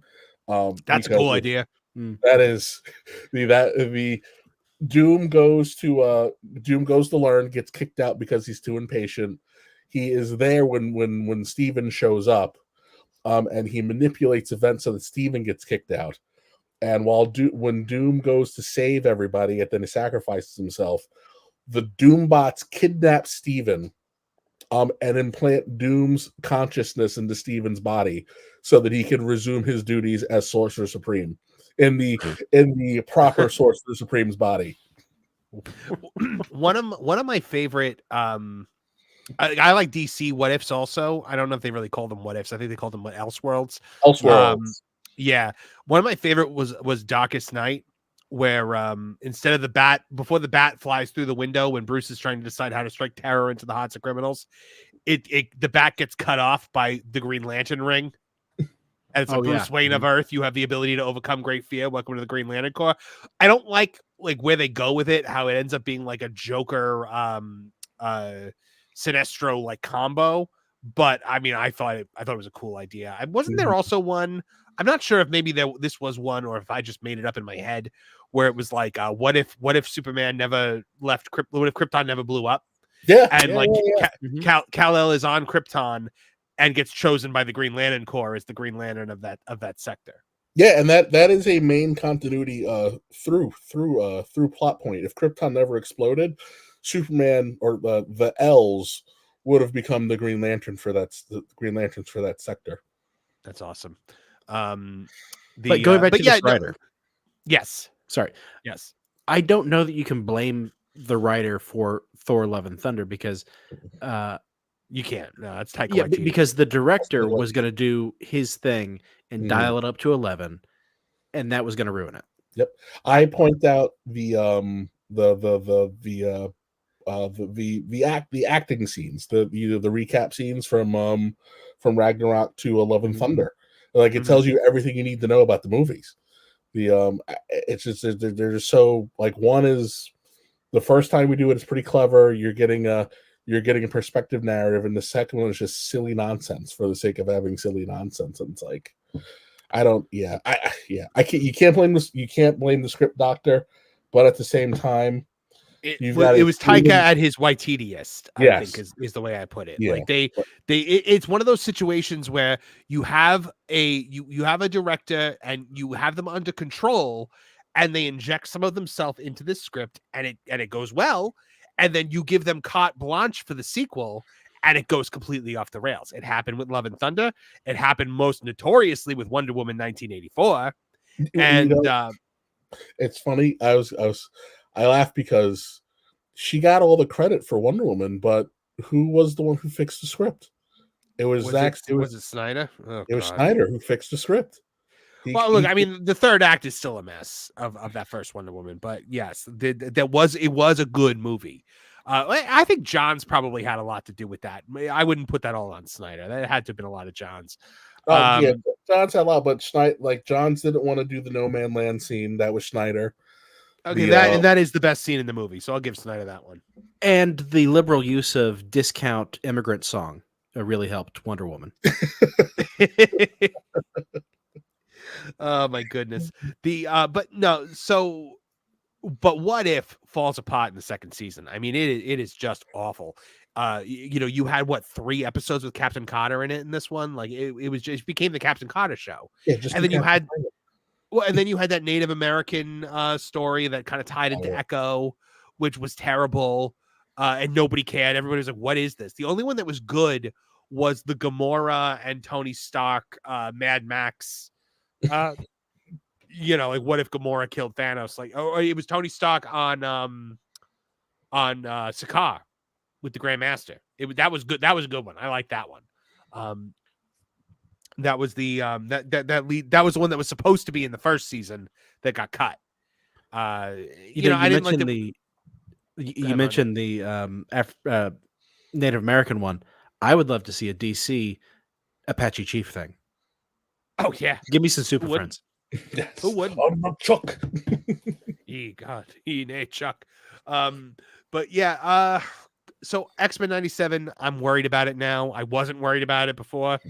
If they are injecting themselves into this, then it cannot be for good. No. It can only be for ill at this point. I have no faith in them as a studio anymore. I mean, we're seeing it with everything basically that's come out, with the exception of the Sony movie No Way Home, and with the exception of the one where they just let James Gunn do whatever he wanted in Guardians 3. Everything else has just had this agenda seeped into it. We can't get this Blade movie made because he won't do it. 5 years have passed since that announcement, and they are not anywhere near close to shooting this movie. And that tells you how terrible. Here, you want a Blade movie? I've got a Blade movie for you, because you have to have his dumb daughter in it. It's Blade.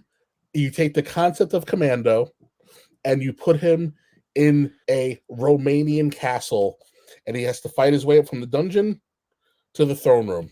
Castlevania? That's it. You take Commando and throw it in Castlevania, and there you go. It's a Blade movie should be the simplest thing on earth to crank out. There ain't a lot of thought here. Even if we want to use the real Blade continuity where he's super old and all this other crap, fine. But like this isn't hard. Blade is not. I think we're gonna get to the point where he leaves the project and we're just gonna end up with Wesley Snipes back. 100. Well, I'd be fine with that. Yeah. I think his exiting is all but a foregone conclusion. They have wasted 5 years of this man's life, and he's not a young man. The fact that the fact that they can't like, and it's clear what's happening. They keep coming back to him with scripts, and he's like, "No, I will not do this." I think the answer is clearly Blade starring Zendaya. Yeah, it's where we're and listen. I even thought his original idea was bizarre, where where you're talking about Blade through the experience of 5 different women. I'm like that. I don't want to see Blade through the eyes of through the bleeping Golden Girls. This isn't hard. Sword, chop people up, go home. You could even weave in the stupid ending of the Eternals, right? Like it's my daughter's kidnapped. It's time to go to work. Black Knight, you're with me. Instead, we are. How about he's just killing vampires? How about that? How about a vampire gets uppity and tries to rise to power, a vampire king, and Blade has to stop him. It is. Even if because we're a few years into the MCU and supernatural creatures haven't really been around, right? Let's say Blade pretty much wipes out all the vampires except for this one particular set, so he just isn't around, and they think he's gone, and they get a little out of control. They take out a whole bunch, and you can cameo galore, right? Because we have to have his dumb daughter in it. You could have these vampires kill a bunch of really old Night Stalker characters, tease some new ones, even throw in a cameo from a Terror Inc. If anybody watching this even knows who that is.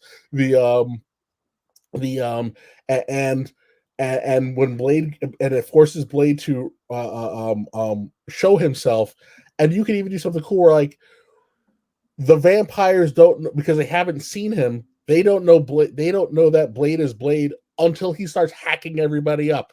Mm-hmm. So there's 4 million things to do with this super easy movie that you can tell isn't happening. Introduce him in a Spider-Man movie the way you did in the animated series. We do a Morbius movie, and there's Blade. But again, you can tell this is hard because no one can figure out how to work the DEI nonsense into the script without it being a stinker. Which, by the way, it's already about a black guy. Doesn't that hit enough boxes for you? It just build a good story. No, because Blade is an overtly masculine black male, and they're not allowed to exist unless they're drug dealers or rappers. Oh, right. I forgot. Sorry. I was actually going to say that it's not a hard formula. It's part 70s Chinese cinema, part blaxploitation, but blaxploitation was all pimps and drug dealers. So. Well, you'd have to make just Shaft goes to Romania, so that I'd watch that. Yeah, that's an elevated pitch that you've got me on. But yeah, so X-Men 97, we're going into the time stream. We're bringing back Apocalypse. I was excited, and now I'm back to being the way I was before the first season came out, where I was cautiously optimistic. I wouldn't even say I'm cautiously optimistic now. I'm flat out worried. Because the only thing that was saving this for me was I was like, okay, Bo DeMeo wrote all the scripts for season 2. And outside of him, maybe it's good. Maybe it's a good thing. Maybe he full on went with Wolverine and Morph establish a relationship with each other. And they're editing that out because he was big on people are straight washing the Wolverine and Morph connection. And I'm like, no, they're friends, you idiot. Well, if ahead, we got this thing that Hollywood does where guys can't be friends, it bugs me. Yeah, Kevin and I were talking about this before we went on the air, that nobody's allowed to be friends anymore. The men are not allowed to have meaningful bonds or relationships anymore. Mm-hmm. It is, you got 2 friends. Hey, those are nice sneakers. Let's jump in the back seat. Listen, you even see this with female characters though. You cannot have 2 people of the same gender having meaningful relationships, and it's kind of a rather insidious thing that a plot point that you kind of see pushing through, because humans need meaningful relationships outside of their family bonds. Yeah. And I don't understand who it is. Well, that's another rant for another time. But I don't understand why Hollywood is insistent on pushing this, because it's not people see right through it, and it's and they're just it's one of the question I always throw to Lou. I'm like, where is the accountability factor here? Because these studios are losing money. They're losing money so fast that you can't keep count of how much money they're losing. And fine, we play voodoo magic with our failures by talking about our streaming, our subscribers.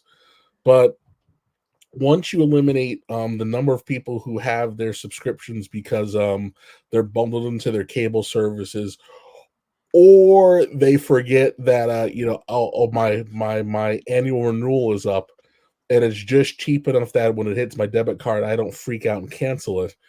The Planet Fitness model, right? How many people how many people are really watching? How many people are hate watching like how we do? And how many people are just like, I have it because I gotta watch Bluey, but there's nothing on here that's of any value to me. You know what just went up there actually, and I thought of you, where I was like, oh, Kevin has a reason to turn on Disney Plus again. They just put up the Will Friedle Thundercats. Oh, really? Yeah. I don't know if it's through Hulu or if it's Disney Plus itself, but yeah, I just saw it up there the other day and I was like, oh man, I gotta watch that because that was good. I actually saw they put The Real Adventures of Babysitting up there too, which I love that movie to death. I'm shocked because I never thought they would have put it up there because of their the Disney Channel reboot. You look with Elizabeth Shue? Yeah. Oh, I put Tab in her Diet Coke. I think that's my wife's favorite depiction of Thor. Vincent D'Onofrio Thor. All right, let's talk about. So we're having a big. There's two things that just came out this week, where everyone has been asking the same question about both of them. Who asked for this? One of them is Gladiator 2.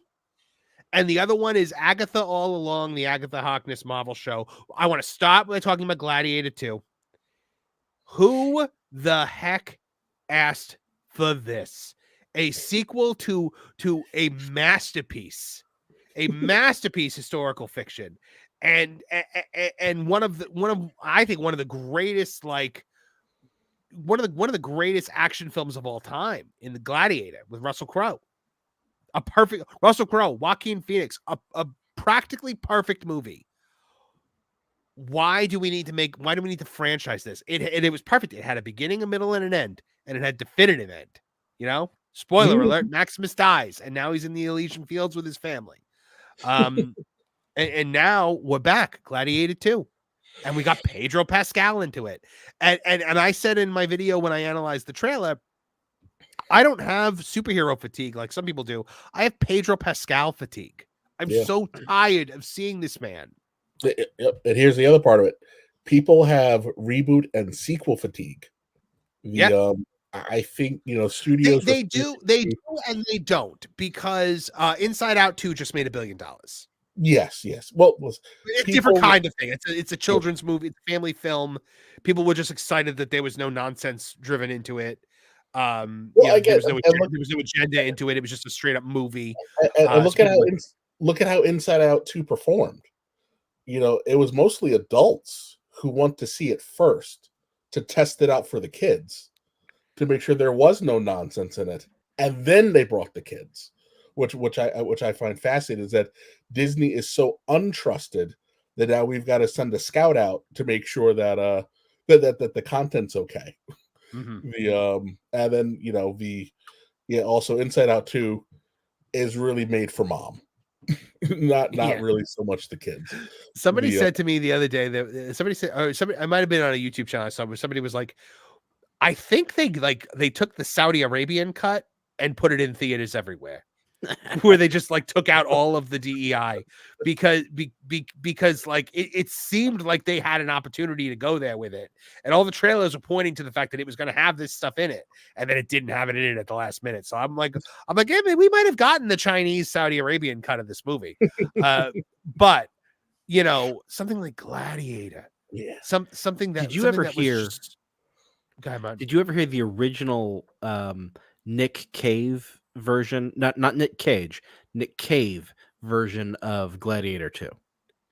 No. Where Maximus goes to the afterlife and he keeps getting sent back to participate in every major war since Rome. Okay. Look, part of me is like, that's awesome, and part of me thinks that breaks it in the same way that like having Christopher do the narration from hell during the Many Saints of Newark broke The Sopranos. like when we involve the netherworld in this otherwise grounded story, I don't know. I feel like that's kind of and not to go off on a rant. We watched that entire movie to get a definitive answer to a question no one really was asking. Which question was that? Which was who was responsible for Christopher's father getting whacked?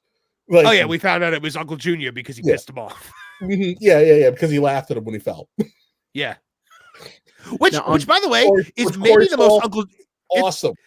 That is maybe the most Uncle Junior thing that's ever happened. But Martin, what were you saying? I was gonna say on the actual Gladiator 2 we're getting, I do have some hope for it because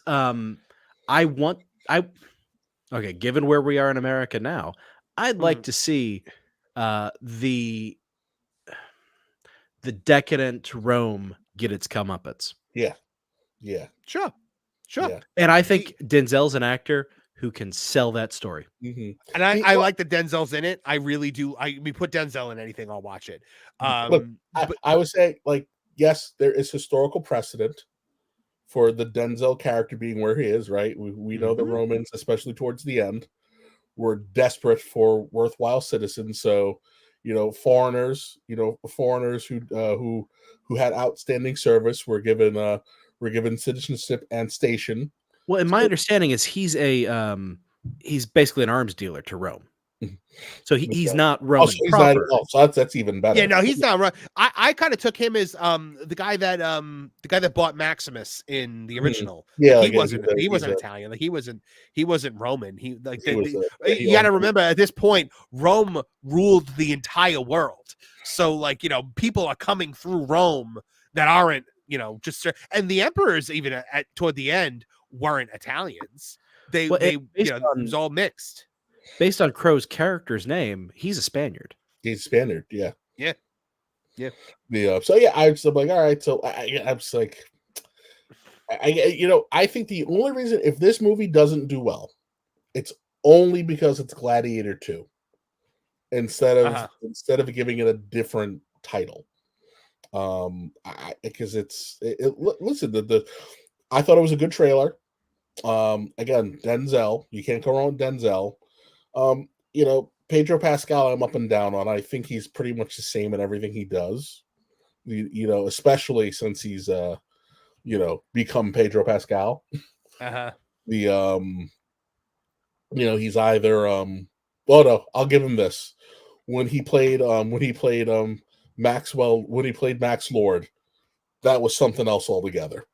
Yeah. I was just watching something the other day. He is in the Burn Notice movie, The Fall of Sam Axe. Is he really? He is, yeah. So he was playing opposite Bruce Campbell, so that's cool. That's pretty cool. I wish I want to go to a con just to get my hands on the that Wonder Woman pilot that NBC was going to put out because he's in it. Oh yeah. Is he really? Yeah, he's in it. Somebody took that like clips from that pilot and they set it to the theme song, the Wonder Woman. Yeah. Like, and I love that video. But yeah, but do you guys remember when the first Gladiator came out? It was like 2000, 98, right? 99. Yeah, it was the year 2000. Wow. This is The a distant future sequel of the to year 2000. This is a sequel. This is a sequel to a movie that came out 24 years ago that nobody wanted. I think the last time that happened was The Odd Couple 2. Oh yeah, yeah, couple too. That's right. Oh, good lord. Or Avatar 2, which was close enough. God. That was like 15 years later. Good lord. But no, the Matthew James is probably like, why not just have Braveheart 2 at this point? Like, I don't know. Now here's the really frustrating thing though, because I was all set to be like, oh, Gladiator 2, who wants that? Who needs it? I watched that trailer and I was like, huh, this could be good. It could be good. It could be good. The trailer looked fine. It looked good. Like I like the rhinoceros with the bloody horn. I like that it is connected to the first movie in that the main character is the kid. Mhm. You know, Paul Mescal is playing the kid. Yeah. He put on some size for the role. Like he actually looks like he's man sized. So and Ridley Scott wrote that role for him. I don't remember what he saw him on some some whatever lady show he was on, and took note of him as an actor and went backwards and found him. He was performing in some play in London, and Ridley Scott tracked him down and asked him if he was interested in the role, and of course he said yes because he's not a dummy. Right. Well, if we can revive a long dead movie, historical fiction, maybe we can also get another Master and Commander movie. Yes, Good lord. Because we have wasted Paul Bettany and Russell Crowe's middle-aged years not doing Master and Commander movies. Yeah. Well, you know, I'm at the point now where I'm like, I almost want this to fail. And I almost want Gladiator 2 to fail because Hollywood will take the wrong lesson from its success. And that's when you get Braveheart 2. I need this to do well to keep Ridley Scott away from aliens. Isn't Patriot Braveheart 2? Yes, the Patriot is really Braveheart too. The Patriot is Braveheart lives. It's like, well, you could say William Wallace is reincarnated as Francis Marion. I'm sorry, fake Francis Marion. Yeah. But yeah, I mean, like I don't want, because then we're gonna go just like we're already nothing but sequels and remakes. It's gonna go even harder if Inside Out 2 and Gladiator 2 are the two biggest movies of the year. I mean, we're gonna finally get that remake of Jaws that they're dying to make. Stunning and brave remake of Jaws. The only thing I would say that where it's a little different is it's Ridley Scott, and he is a different animal altogether when it comes to Hollywood. He just kind of does what he wants when he wants to do it. And sometimes it's phenomenal. And sometimes you're like, there was a brilliant idea in here somewhere. I just don't know where the hell it went. So like, he's just kind of a force unto himself. I think if this is like a $4 jillion epic, oh my God, strap in because we're going to get the Passion too. Crucify this. That was from the Family Guy joke. Passion of the Christ 2. Crucify this. When they invade Mel Gibson's house to steal it so that it never sees the light of day. But when they did with this Gladiator, who is it for? That's the question I always ask. What is the intended audiences? Is it the three of us, three men who enjoyed the original Gladiator, who want like a hot pumping, action oriented historical fiction, or are we trying to take Gladiator and make it for modern audiences? That's the question here. I think you don't have to worry about the modern audience with Ridley Scott. He doesn't. I hope not. He generally doesn't do that. Ridley Scott writes for Ridley Scott. And it's just a matter of, is the story, can everybody enjoy the story? Or is a Ridley Scott diehard the only person who's going to enjoy the story? Right. Ridley Scott, if he wanted to work representation into it, Ancient Rome's the place to do it. But, Ridley Scott's going to give them their comeuppance because he's Ridley Scott. Yeah. Of course. The it's like, when you say Ridley Scott, Francis Ford Coppola, I'm not worried about certain things. I think we're pretty safe here. I just really think the only problem is, people going, why Gladiator 2? Yeah, who asked for this, I think is the question, Well, Yeah. and I do have a fear that what happened to Horizon is going to happen with this. Yeah. It's going to be an epic.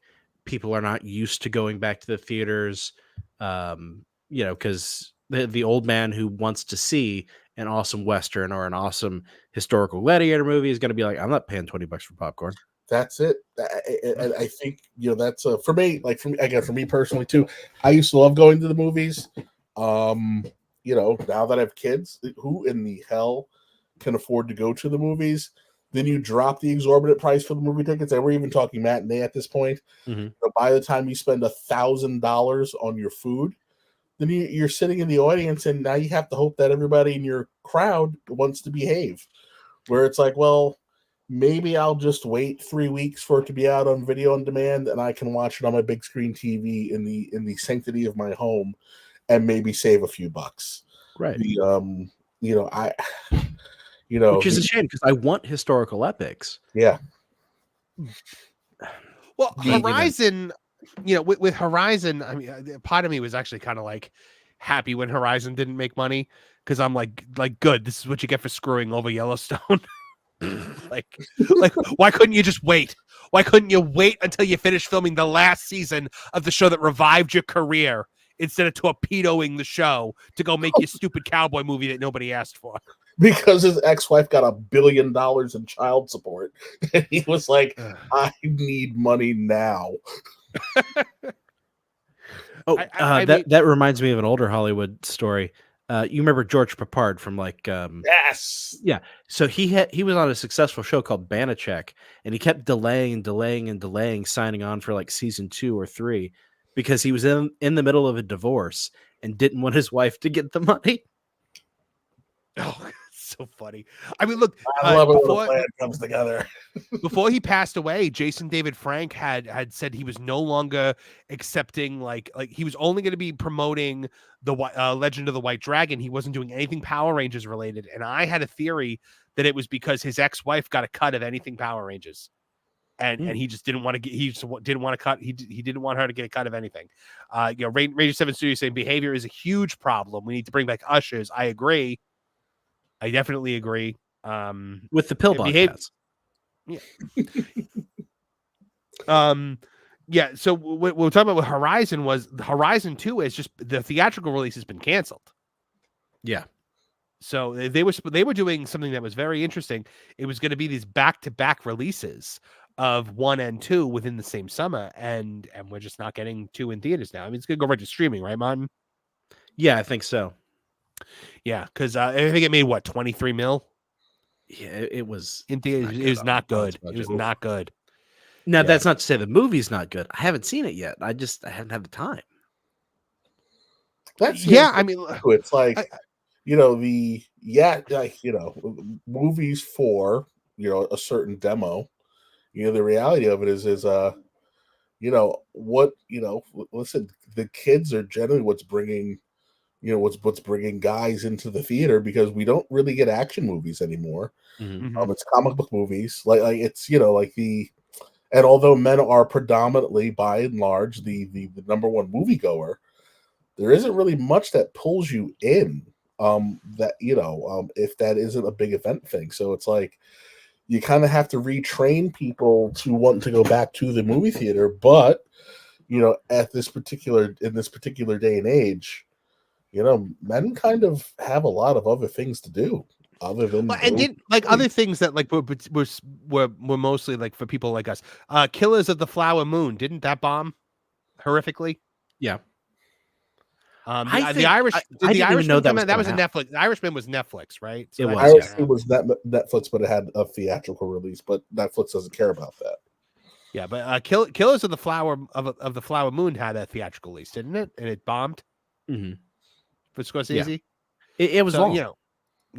Yeah. And so yeah, I'm wondering what Gladiator 2 is going to do. I'm wondering if I'm hoping that it's going to succeed or not. I'm not going to play the trailer because that's just a recipe for. I was able to do it in the video where we reviewed it. We did the reaction, which I'm shocked by. That I was actually able to get away with that. But I will show you guys a couple of screenshots from this trailer just by going through it. Paramount. Newly sold Paramount. I mean, look, we've got, sold?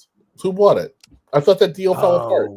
No, Well, they didn't buy the whole thing. They bought Redstone's shares in it. Oh, okay. Or at least that's the current deal Yes. on the table.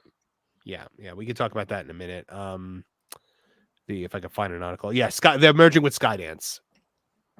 Oh, I thought that fell apart. That didn't fall apart? No, that happened. Like what Martin just said. Yeah, the So once original again, deal was for the whole thing. The new deal is for Redstone's shares in it. Yeah. Gotcha. Yeah. All right. So we've got that's if that's CGI, that's heinous. Could you imagine being so wealthy but hating your father so much that you're willing to take what could be hundreds of billions of dollars for the rest of your life, for your family's entire existence? Like, wow. So we got Denzel here. I think he looks great. Mm-hmm. We got Pedro here. I think he doesn't look so great. Why does he look? What? I don't know. Maybe this is like a remastered version of the trailer, but everyone looks kind of fake here for some reason. I don't know. More Denzel. What else we got? Hey, Denzel and Pedro together again. Yeah. Oh, you know what? I think Equalizer 2 is not that good. I'm like, this doesn't look familiar, and I think this is the wrong. It might be the wrong. Did you trailer. find some fan edit? Maybe I did. I don't know. Let me actually get the actual trailer. Well, while you're checking on that, I do have a thought about why these movies for older guys keep kind of failing at the theaters. Oh yeah, please. I don't Go think for it. they know how to market to that audience anymore. That's true too. I think that they don't. Like, for instance, Horizon. I thought it was coming out later than it was. That's why I didn't go see it. Didn't make the time for it. So I think they don't know how to connect with the audience, like actually get the advertisements in front of guys anymore. Yeah, I agree. Yeah, that makes sense. I don't think your 20-something blue hair knows how to speak to an older audience. Yeah. All right, I found the actual trailer, by the way. That's not a fan edit. It's like, wow, this does not look. So yeah, there we got. By the way, I hate when they do this, when they do like the trailer starts The now. teaser for Like, the trailer. like, come on. So we got Maximus's sword. We see the kid. We see him grown up. Clearly, Pedro Pascal has done something to piss him off. He's like the guy he wants the revenge on this time.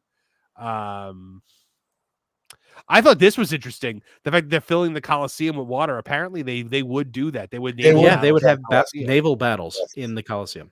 I never knew that. I got to look into more about that. Which was actually at the time called the Flavian Amphitheater. Was it really? It was. Because the Flavian family, Flavius, it was the one that built it. So our emperor in this is like, basically a little girly man. Pedro Pascal is like. Did they name the emperor? Because I think not in the know trailer what they didn't. is, but not in the trailer they didn't. I'd be shocked if they use the one I think it is, because I feel like that would upset a lot of the modern audience. Probably. Yeah, so there's more of that emperor, more Pedro Pascal. Like they really put him over in this trailer, Pedro Pascal. Some of Denzel. We're seeing a lot in this trailer. Paul Mescal.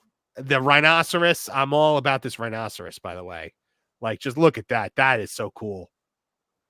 And then, like, you see him with like the clearly he's gonna skewer all these guys. And you guys see the blood on the horn. I mean, it looks. I gotta say, it looks cool. It looks like it has a lot of potential to actually be good. We got this little scene of Pedro Pascal just like messing everybody up. There's a lot going on here, and I think it has some potential. It's funny. I got asked this by my fiance, Mrs. Movie Monster, recently. she said, she goes, how often do you think about the Roman Empire? And I was like, I had to think about it. And I'm like, at least once a week. And I said, why? And she goes, we had a conversation at work where they said that men think about the Roman Empire a lot. Like most men think about the Roman Empire. Do you guys think about the Roman Empire a lot? I just said that it was the Flavian amphitheater.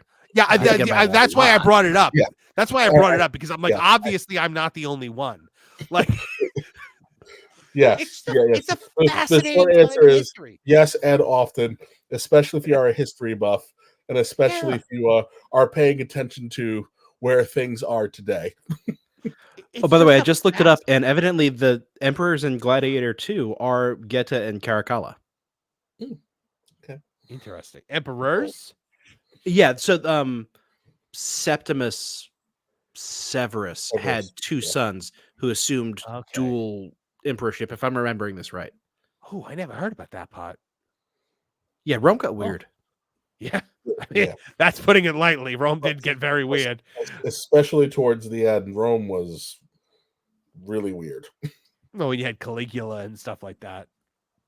And listen, and Caligula was like, yes, he's the most famous, but he was not the worst. No, yeah, not by far. Well, that's why so many of them tried to move it out of the city of Rome and over to like Dalmatia and Byzantium.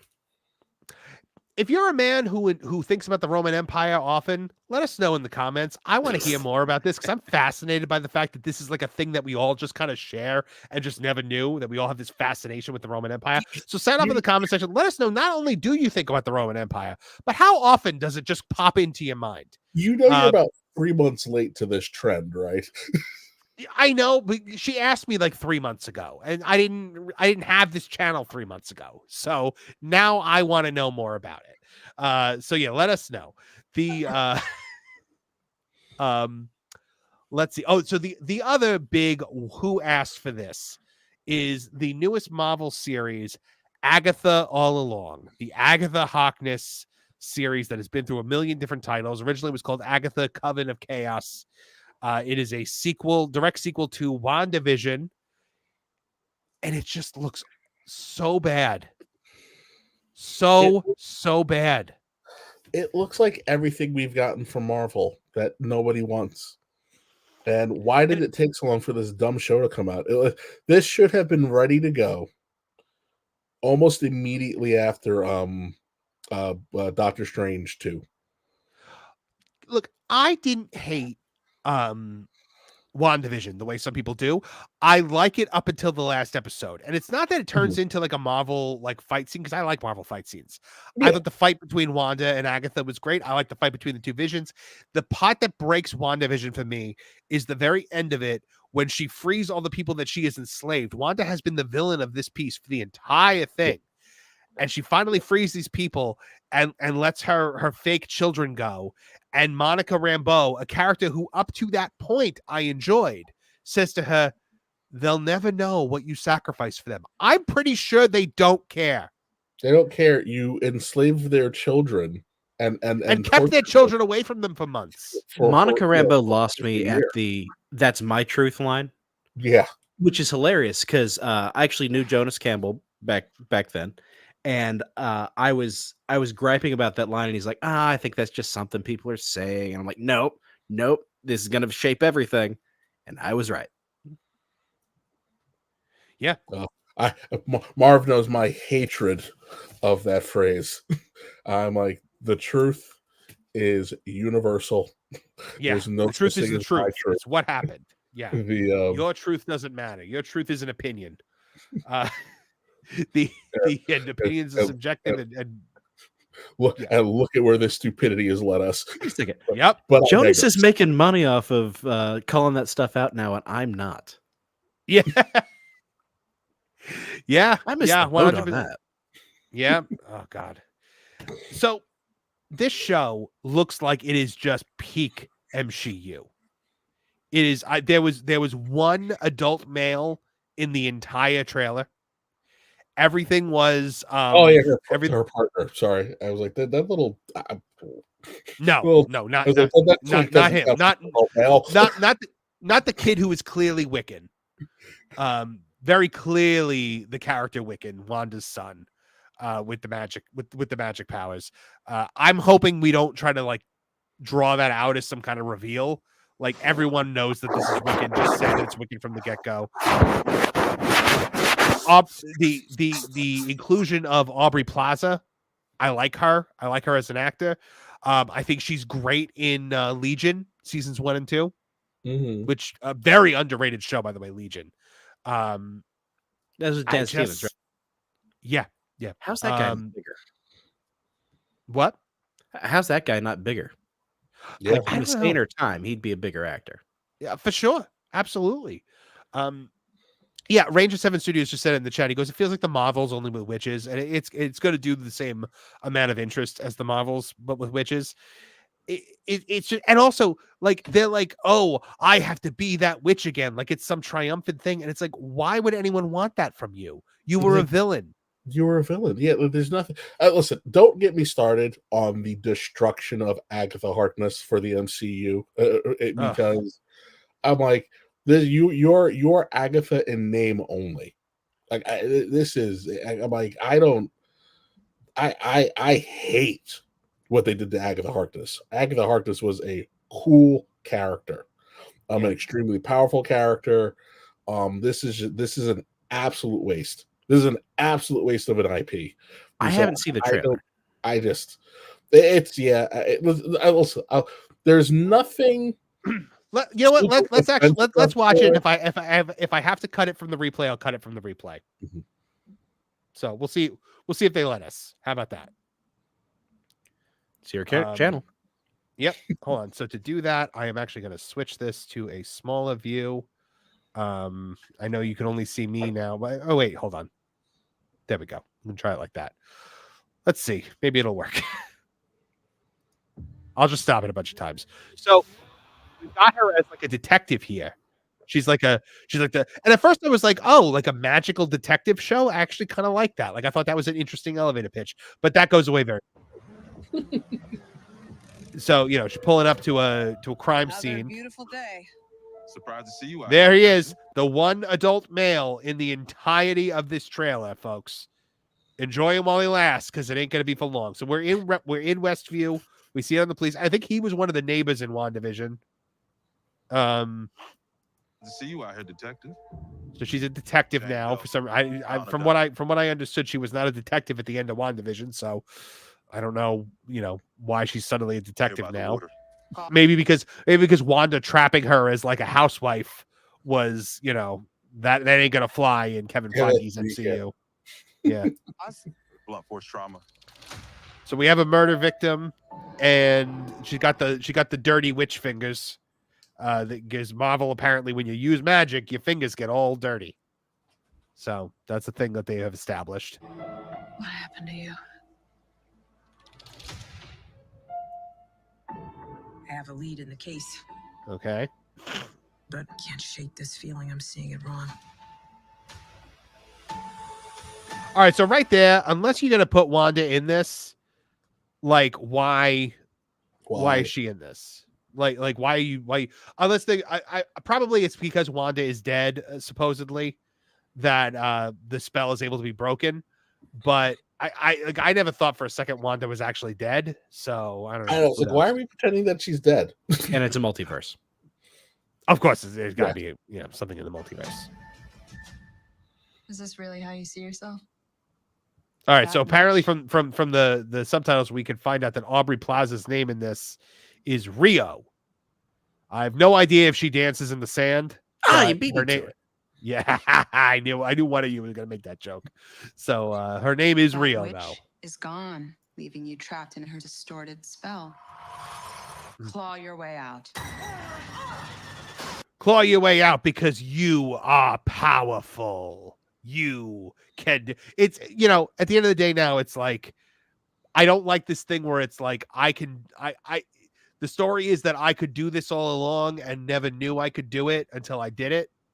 I don't like that. Where it's like, I think somebody on another podcast I listened to said that when the lady turned the Celestial into stone at the end of the Eternals, they were like, how am I going to turn this guy into stone? Well, have you tried turning him into stone? Oh, I'll just turn him into stone. And then she just did it.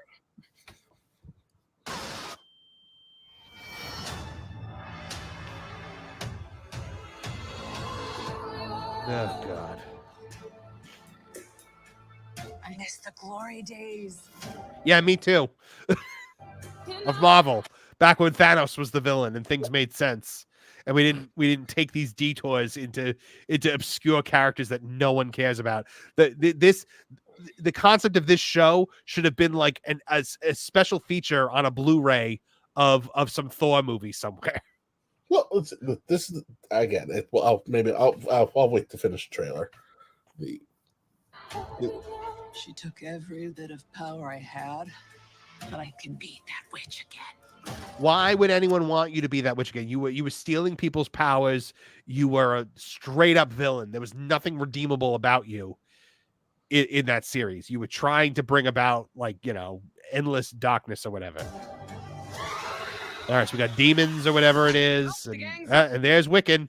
There's Wiccan, and oh my God, they found the gayest kid who's ever lived. Can we not just let a horror beat or a serious beat exist? No. Do we have to pack a joke? No, you have to make a joke. You have to make a joke. You just have to. Well,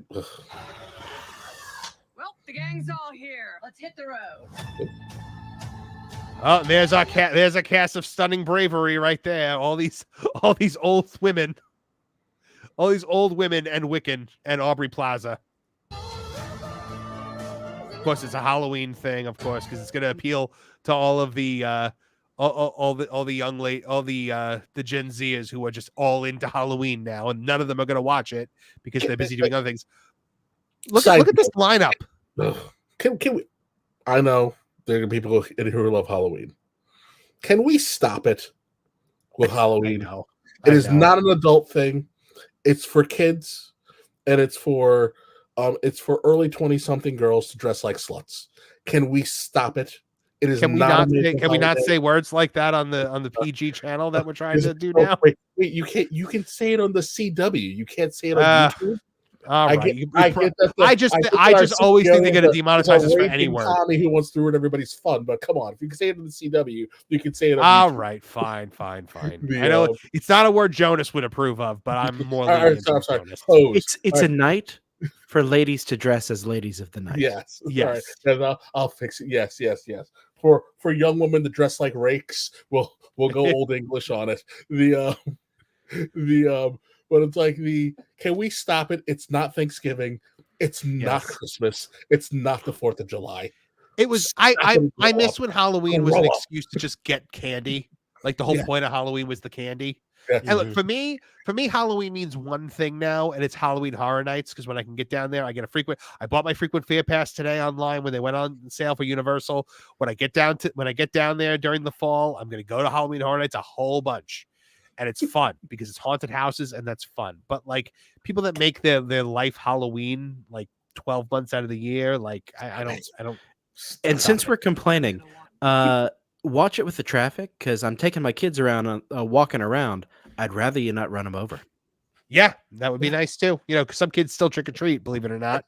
Especially now that we've ruined Halloween by changing when we changed the clocks, because the fun of Halloween was that you were trick or treating and it was dark out. And now I've got a bunch of helicopter moms screaming at me at 4:30 in the afternoon while the sun's blazing. And I'm like, relax, lady. I want to get home so I can take my kids out too. Do you actually get trick or treaters at your house anymore? Because I haven't gotten a single trick or treater in like years, just because I feel like everyone just kind of goes to like malls now, or they'll go to like the trunk or treat stuff. My neighborhood, we get a lot of trick or treaters, but I also live on the top of a mountain, so no one really comes to my house. Like, if I get 6 kids, it's a lot. Yeah. But my do you buy all the candy and then like have a bunch of candy in the house after that? Because that's what happens with me. We stopped. It's usually whatever's in the house goes into a big bowl out front. The So, I live in a neighborhood that used to be the great neighborhood to go get candy, and now is kind of it's older people who don't really are giving out candy and stuff like that. But everybody around has the impression that this is the place to go. So it's a traffic jam of people following behind their kids in a car. And I just want to walk my kids around the neighborhood. and They're visit the following behind their kids. Yes. that's so, Oh my gosh. that's Like I see entire families get out of a car, go up to a door, they get back in the car to drive to the next house. And it's No. yes. Oh, that's awful. People are that lazy That's now. awful. That is awful. At least do the Oh. walk. Do the walk and complain about your feet hurting later. Have some Yeah. pride. Oh man, I hate this sakes. world. I hate this world.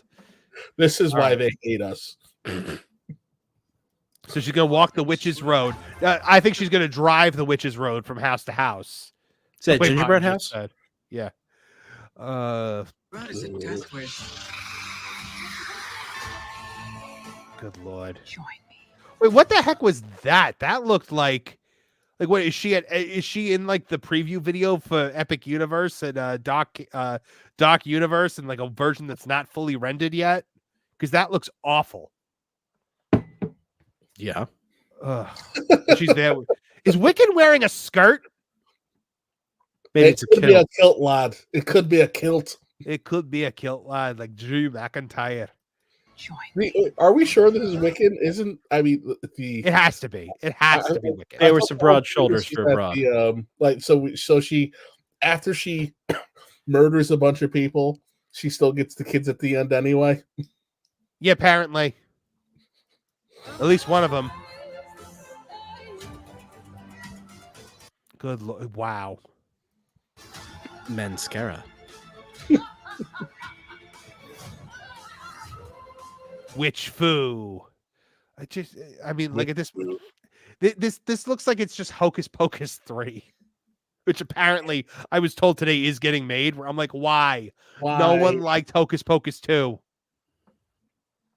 Also, why are we jamming all these Disney themed witch projects at us all at the exact same time? I feel like I just watched this last night.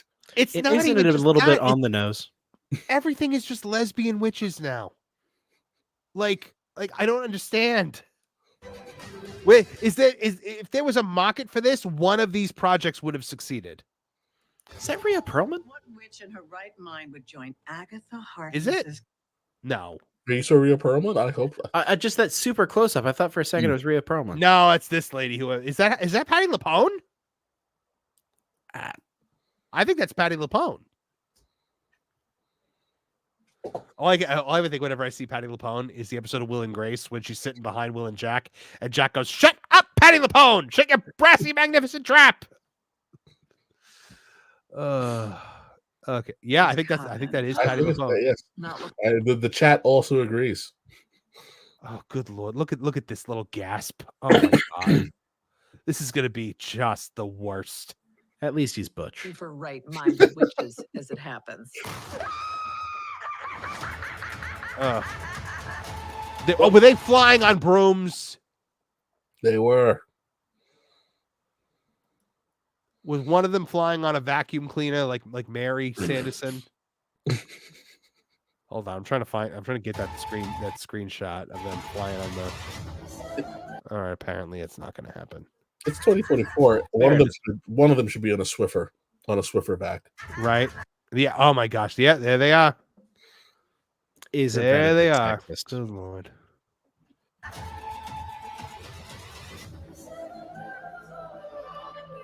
I think they should have gone the exact opposite and made this super campy. Mm-hmm. You okay? Oh my god! By the way, she called that girl sweetheart, so I'm assuming that means lesbian witches. Well, I think with witches the rule applies the same as with vampire chicks. They always swing both ways. Yeah, of course they do. So there you go. Who asked for this? Well, so again, Agatha was, the breakout character, from WandaVision. What took so long for this to come out, because any momentum WandaVision had is long since done and dusted. Oh God, it was like 4 years ago, wasn't it? Was it like 2020? Yeah. Like it was during the during during the midst lockdown of the pandemic. Yeah. No one had anything to watch. So it was super popular. It was WandaVision and Tiger King. So what are we doing? Why did this take so long? They wanted to get it right. They failed spectacularly. All right. I think that's everything we got for this week. But guys, I had some Lord of the Rings stuff, but I think I'm going to save it. So, thanks everyone. By the way, we passed 2,000 subscribers yesterday. That happened while I was live with that game place. So I got to there's a good friend Spencer McCooley whose article we read earlier in the show. Pop it in to say hello in the chat. Hello, Spencer from Bounding Into Comics. Also a compatriot on that game place, which is a great channel everyone should check out. But thank you guys for getting us to 2,000 subscribers in only 5 weeks. I mean, that's pretty incredible, and I'm super thrilled. Next week's show is going to be our 2,000 subscribers celebration. So we're going to have special guests, hopefully, if I can get people in. And we will just make it a big, huge hootenanny. And we'll be talking about the final episode of The Acolyte. It'll be a whole big party. So thank you guys. Thank you to Lon Connor. Please check him out over at That Park Place. Check out the Genre Guys. Martin, tell folks more about where they can find you, where they can find the Lost Guys. Sure. The Lost Guys is a show I do with Hangry Table and Nolan Thunder. We talk about things that you may have forgotten about, but we haven't. You can find it on That Park Place. Yep. It's a member benefit. Awesome. And Kevin Apollo, where can people find the Great American Banger? Is this weekend, isn't it? Yeah, this weekend at the All American Banger, right? All American Banger. I kicked both names back and forth and figured let's just go All American. You know what? I told Spencer 8 p.m. to see if he wanted to pop on, and I think I forgot to say Eastern Standard Time. Sorry. Come, Spencer, please show up next Thursday for our 2,000 subscriber celebration. We would love to have you as a special guest. Talk about Bounding Into Comics. Talk about all sorts of awesome stuff that you're up to. So please, I beg you to pop in. So Kevin Apollo, yes, the All American Banger. Yeah. This weekend, July 13th at the Gallery at Crystal Run in Middletown, New York. After that, though, I'll kind of be taking the majority of the summer off to work, help the Republic or the Empire grow. Mob's Empire grow. Yeah. Oh man. And guys, please, if you're not yet subscribed, if you haven't dropped a like on this video, please drop a like. Please subscribe to Tooney Town TV. Subscribe over at Tooney Town Wrestling. And also check out That Game Place, so That Park Place gaming channel. I'm also writing for That Park Place right now. I'm the official theme park reporter now. So check out my articles over there. I just did one about Walt Disney World being completely empty on the 4th of July. Disney releasing good to go pass holder days for July, which is indicative of, them completely giving up on hoping to draw people in for the summer. So thank you guys for everything. You guys are the reason why we've been able to reach these huge milestones so quickly. And check out hopefully my Acolyte episode 7 review will be out sometime tomorrow. I'm planning on dedicating most of tomorrow to making that happen. So for all of us here at Tooney Town TV, I'm Marvin the Movie Monster. Now get out of here! Now, Betty the Platypus, feel the wrath of my thank you-inator! Thank you, you piece of trash. Thank you. Thank you. Thank you! Oh, I suppose you want me to say thank you. Well, you know what? Saying thank you is like jobbing. Thank you! I got a little message. Thank you. Ooh, yeah! Oh, thank you! Oh, thank you! Thank you! Thank you! Thank you! Thank you! Thanks? For what? Hi-ho from all of us here at Tooney Town. Thank you. And viewers like you. Thank you.